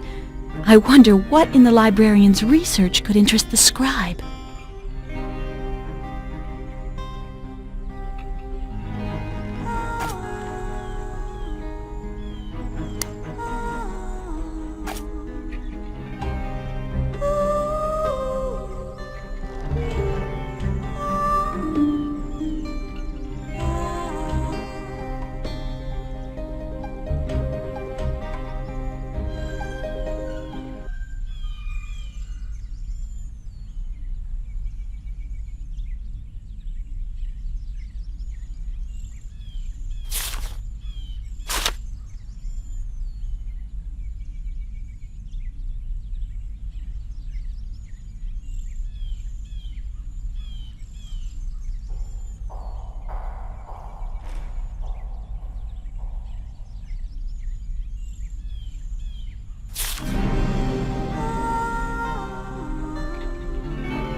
It can't be.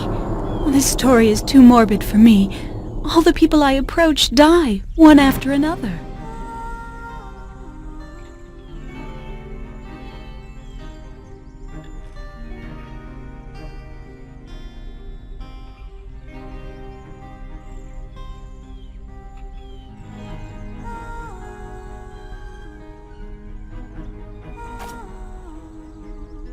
Poison again.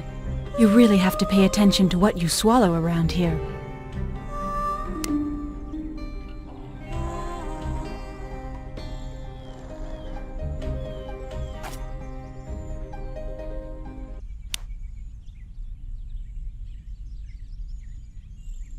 I can't pull the sheet out. Her fingers are too stiff. They forced me to be their accomplice. Nostradamus, his son, and his assistant set the whole thing up. I can't bear having betrayed the crown, and I prefer eternal damnation rather than support the eyes of Catherine upon me. What a crock of lies! But it's a clever ploy. Accusing us was the best thing the killer could come up with to succeed in his sinister mission. I have to stop him, at all costs.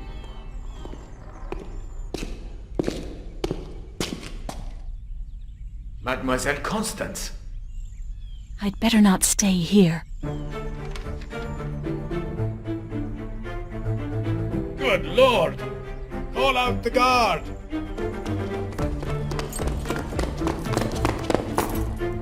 Those astrologers took us for dupes. Constance is dead and left a letter explaining she was their accomplice. You hurry to Nostradamus' house to arrest him. And you take care of his former assistant. You can just lock him up in the guard room. If you need me, I'm going to notify Queen Catherine. We'll deal with the body later.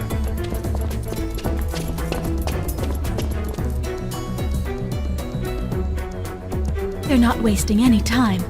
And even if the letter accuses Nostradamus and Jean-Aimé, I'm afraid neither of my two identities will protect me. The only way to help my father is to elucidate this case and to convince Catherine of his innocence. And to do so, I'm still missing a few elements.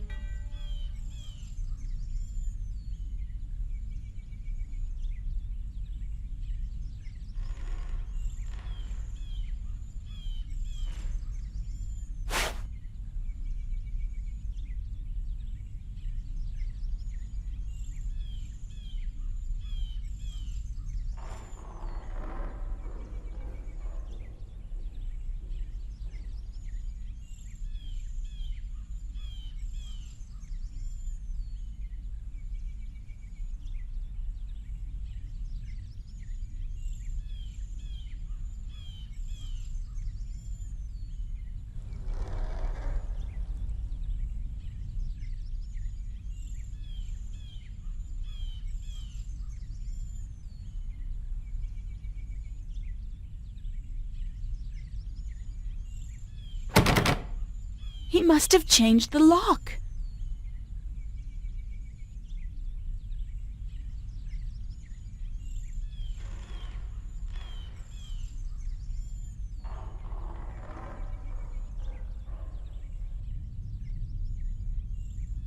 Who are you?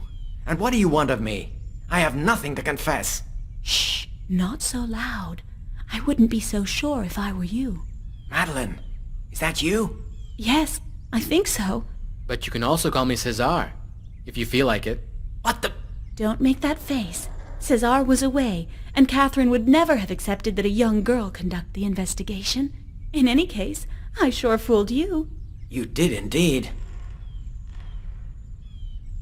We have no time to lose. They arrested you after they found the body of Constance and a letter in which she said she committed suicide, overwhelmed with remorse after helping you and my father engineer this curse from top to bottom. That's absurd. Why would we have done that? Why, to destabilize the crown. Between the astrologer and the heretic, there is just a thin line that someone is trying to push you across very quickly.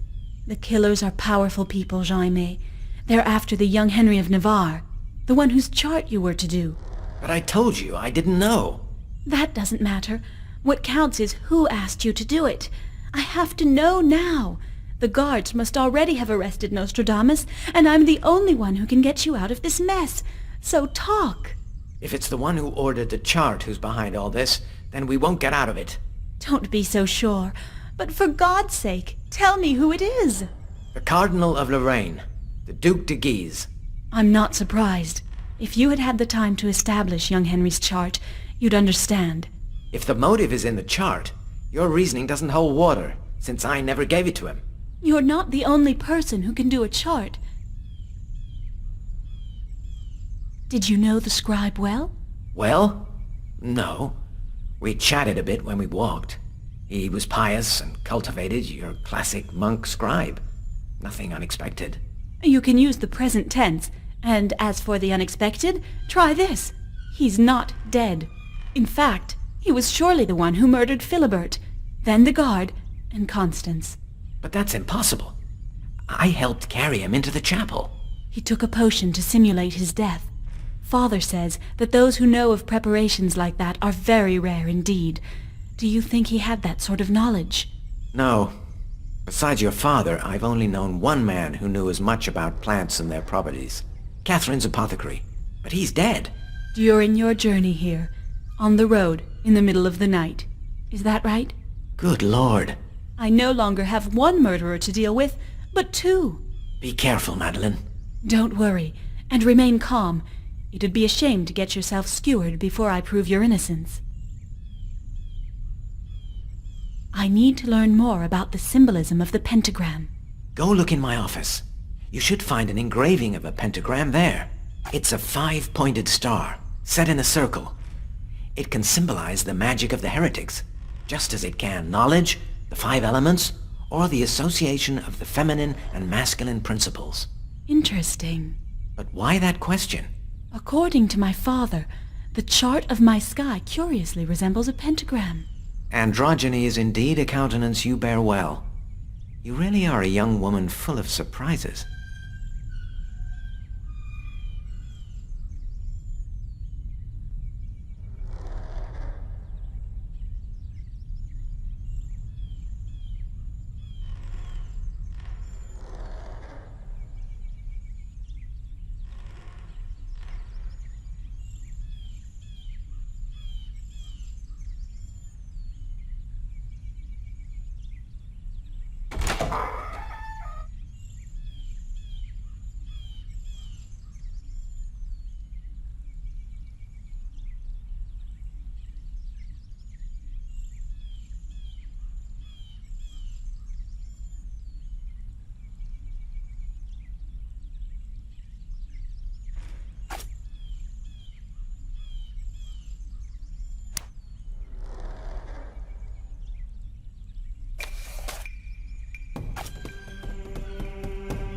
Rivers flowing with evil shall be obstacles, the old flame of ire unappeased. If memory serves, that's the last quatrain, the last prophecy.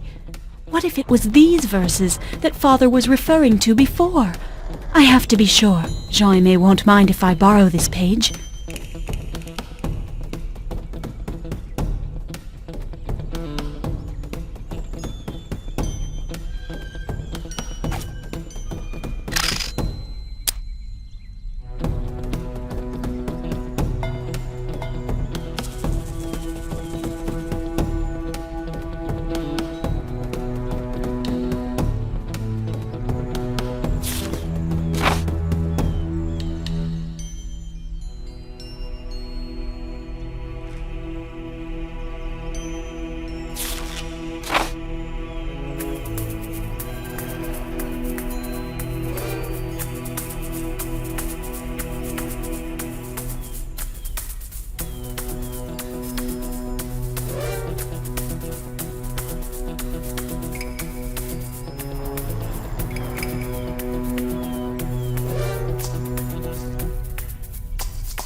What do you have to tell me, monk, that is so urgent?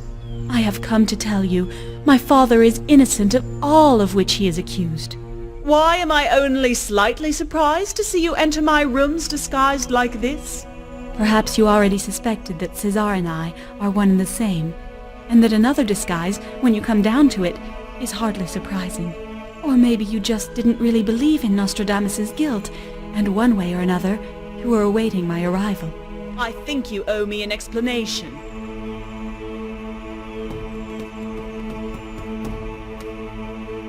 I have not come to defend my own head.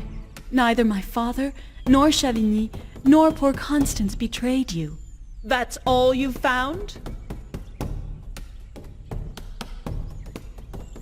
I know that no explanation will satisfy you completely, so the only way to convince you is to catch the real guilty party. And how do you intend to do that? I discovered a gallery under the chateau that must date from the time of the Celts. According to the notes I found in the rooms of the person I suspect, he knew of its existence and thinks there's a treasure hidden there. I intend to lure him down there. If my observations are correct, the shafts that illuminate the gallery also permit sound to carry. You should be able to hear us from the chapel. I have, in fact, noticed odd noises. You've nothing to lose by letting me try. If I'm mistaken, or don't manage to convince you, we both know that I have little chance of escaping. You're very clever. What proves to me you won't try to run away? You would never have come here if you hadn't the utmost faith in my father. Let me prove to you that wasn't an error. You won't be disappointed.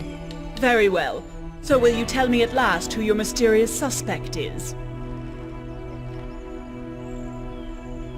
Someone so clever that today he seems above suspicion. You make far too much of a mystery of it for me. What's the best way to be suddenly cleared of any suspicion? To have someone else accused in your place. To pass for a victim. Exactly, Your Majesty. Pretend to be dead. If you send someone to check, you'll see the scribe's body is not in the chapel. But how is that possible? With an accomplice like your apothecary, many things become possible. So he is alive also. I don't know that, but he must have taught the scribe some of his secrets. Very well, Madeline. You've persuaded me to give you a chance. I won't disappoint you. I'll leave you a little time, but don't take too long to put your plan into action. When you hear the bells toll, you'll know I'm not far. That will be the moment, if ever, to make him talk. One last question, nonetheless. How did you discover the existence of those underground galleries? It's Philibert, the chateau librarian, who found them. Till now, I've just followed in his footsteps. According to his notes, he was about to discover a sanctuary when he died. That's where I have to take over. Well then, get to it. You've no time to lose. Oh, I was about to forget. You don't need all your disguises anymore. Give them to me. I prefer to know you're dressed as a young woman, rather than have a chameleon in the household. Very well, Your Majesty.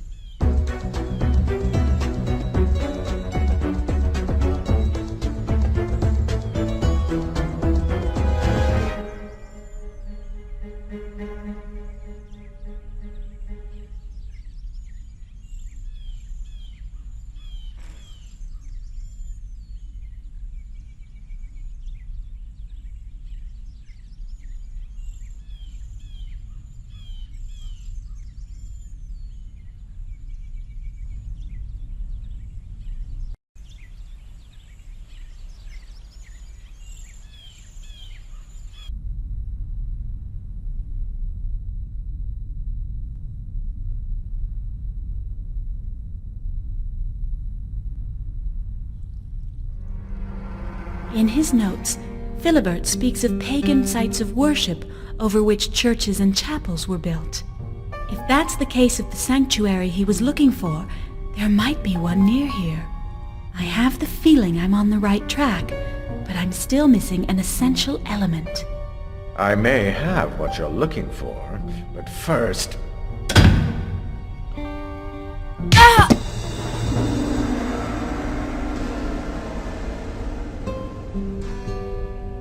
Don't worry about the dizziness. It'll pass quickly. Unless you're very sensitive to poison, dear Madeline. What? I made you swallow a few drops of a preparation that is, shall we say, particularly noxious. If you cooperate, I shall give you the antidote. Otherwise, you'll merely be one more victim. How could I trust an assassin? You have no choice. I don't know exactly what you found in Philibert's affairs, but I'm sure you're looking for the same thing I am. What are you talking about? Don't waste your time. You haven't much left. There is a sanctuary somewhere under this chateau, which must surely contain a treasure. And considering how interested you are in the late Philibert's research, you surely have an idea on how to find it. No, I don't know where it is, nor even if it really exists. Of course it does. The librarian wasn't the type to get excited for no reason. There's a very good chance we can get into it from this chapel. At least that's what he thought. Look at what I found on the altar. I'm sure it's related to the treasure.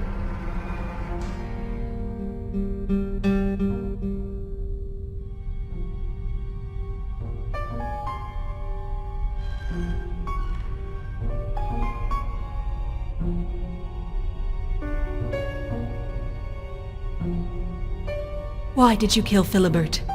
A victim closer to Queen Catherine would have fit better with the idea of a curse. We had already met a long time ago. There was a risk he'd raise suspicions about me if he revealed the circumstances of that encounter. Also, I knew he wasn't here by chance. He has always pursued ancient ruins. So I could both serve the curse and find a treasure. How could I resist? To tell the truth, I almost abandoned the quest, until I realized you were also on the trail of the prize. So I decided to let you search for me. How can a man of God stoop to such crimes? For gain, as well as from conviction. All right now, enough talking. If you want to live, you'd better find my treasure. And time's running out. Did you notice any strange inscriptions in a script quite different from ours? On the capitals, for example? Perhaps. I'll go see. Again. It just doesn't stop. That has to be the 12th one in just a few days. 12? You're sure of that? I'm pretty sure. When 12 times catastrophe has told, what if the prophecy referred to the earthquakes and not to deaths? So those quatrains might end up fulfilling themselves.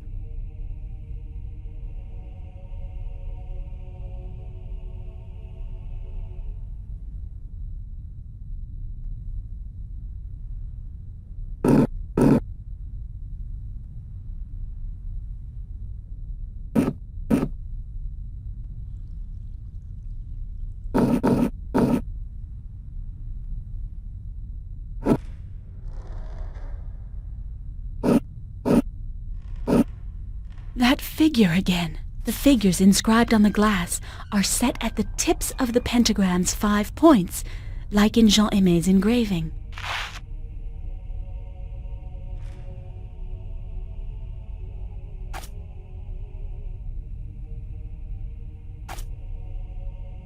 Well? I don't know yet.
Unbelievable.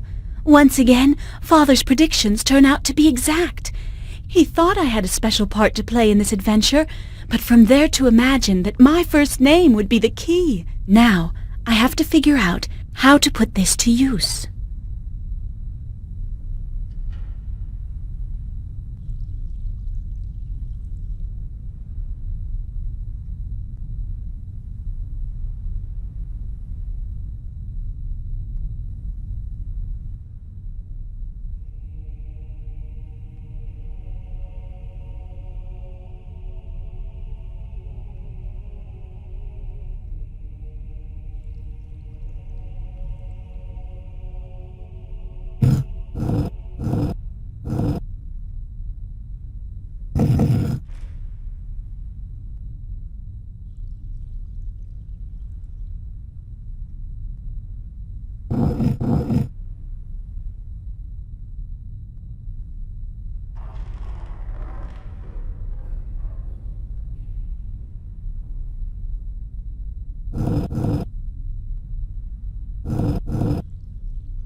I knew you'd be able to deal with these pagan inventions.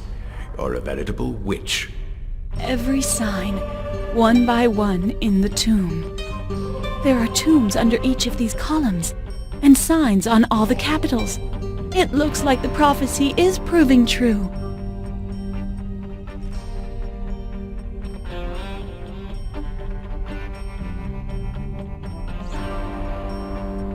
A thousand treasures in their fall revealed, in a secret place concealed, of which, when the power of light increases, in this temple to chaste eyes, the invisibility ceases. If the quatrain is true, the chaste eyes of the Virgin will show me where the treasure lies.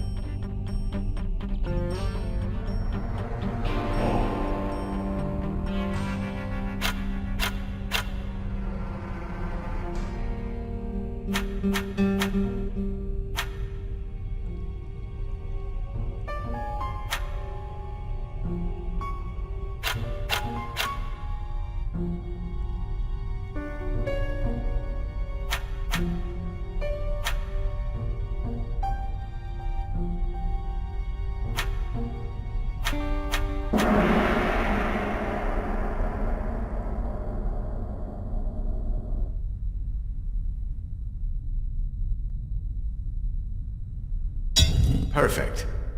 Go down first. There may be some obstacles to get around, and it seems to me you've a talent for that. The bells. The Queen will be arriving any minute now. I have to find this treasure in a hurry. Once his greed is satisfied, the monk should prove more willing to talk. Hurry up. Get down.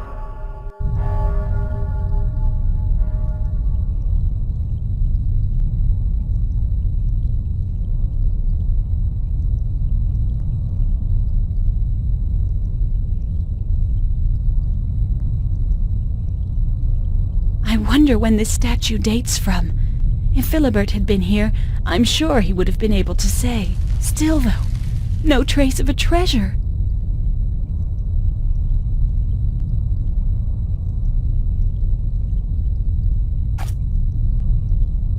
So? I'm searching! The room is small, but maybe there's a passage I haven't yet noticed.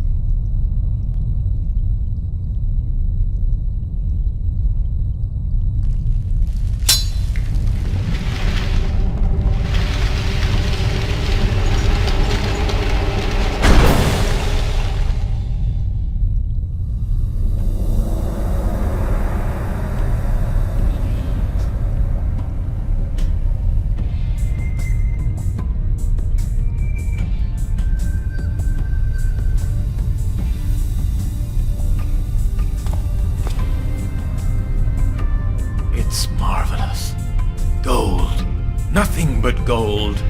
You have your treasure at last. Give me the antidote.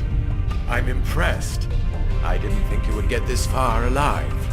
Unfortunately, I'm sure you'll understand that I can't let you leave. You're nothing but a vulgar murderer. That's true, but somebody has to accomplish the dirty work. And look how God has rewarded me with all this wealth. You're not working for God, but for a man who's thirsting for power, the Cardinal of Lorraine, who's planning to kill young Henry of Navarre because he's afraid he could ascend to the throne someday. You are decidedly more clever than I had thought. To be sure, Henry must die, and Queen Catherine, who is far too clement with the reformists, must be forced once and for all from power. And believe me, after all these murders of which your family will be accused, her gullibility will be apparent, and even the king, her son, will no longer be able to trust her. What I really think is that your words and your greed will cost you. You should have left this morning. The Queen knows you're alive, and after the confession you've just made, you won't survive for very long after me. What? Her Majesty must be in the chapel now, listening to your sinister words. That's impossible.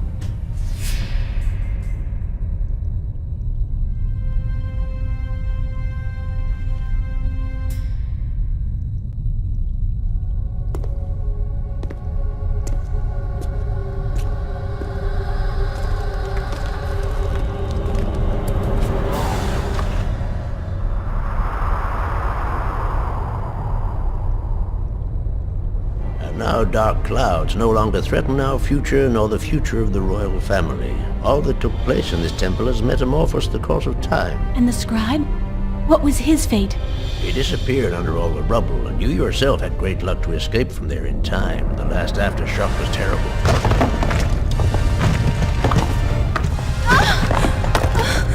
I'll never let you put yourself between me and my treasure!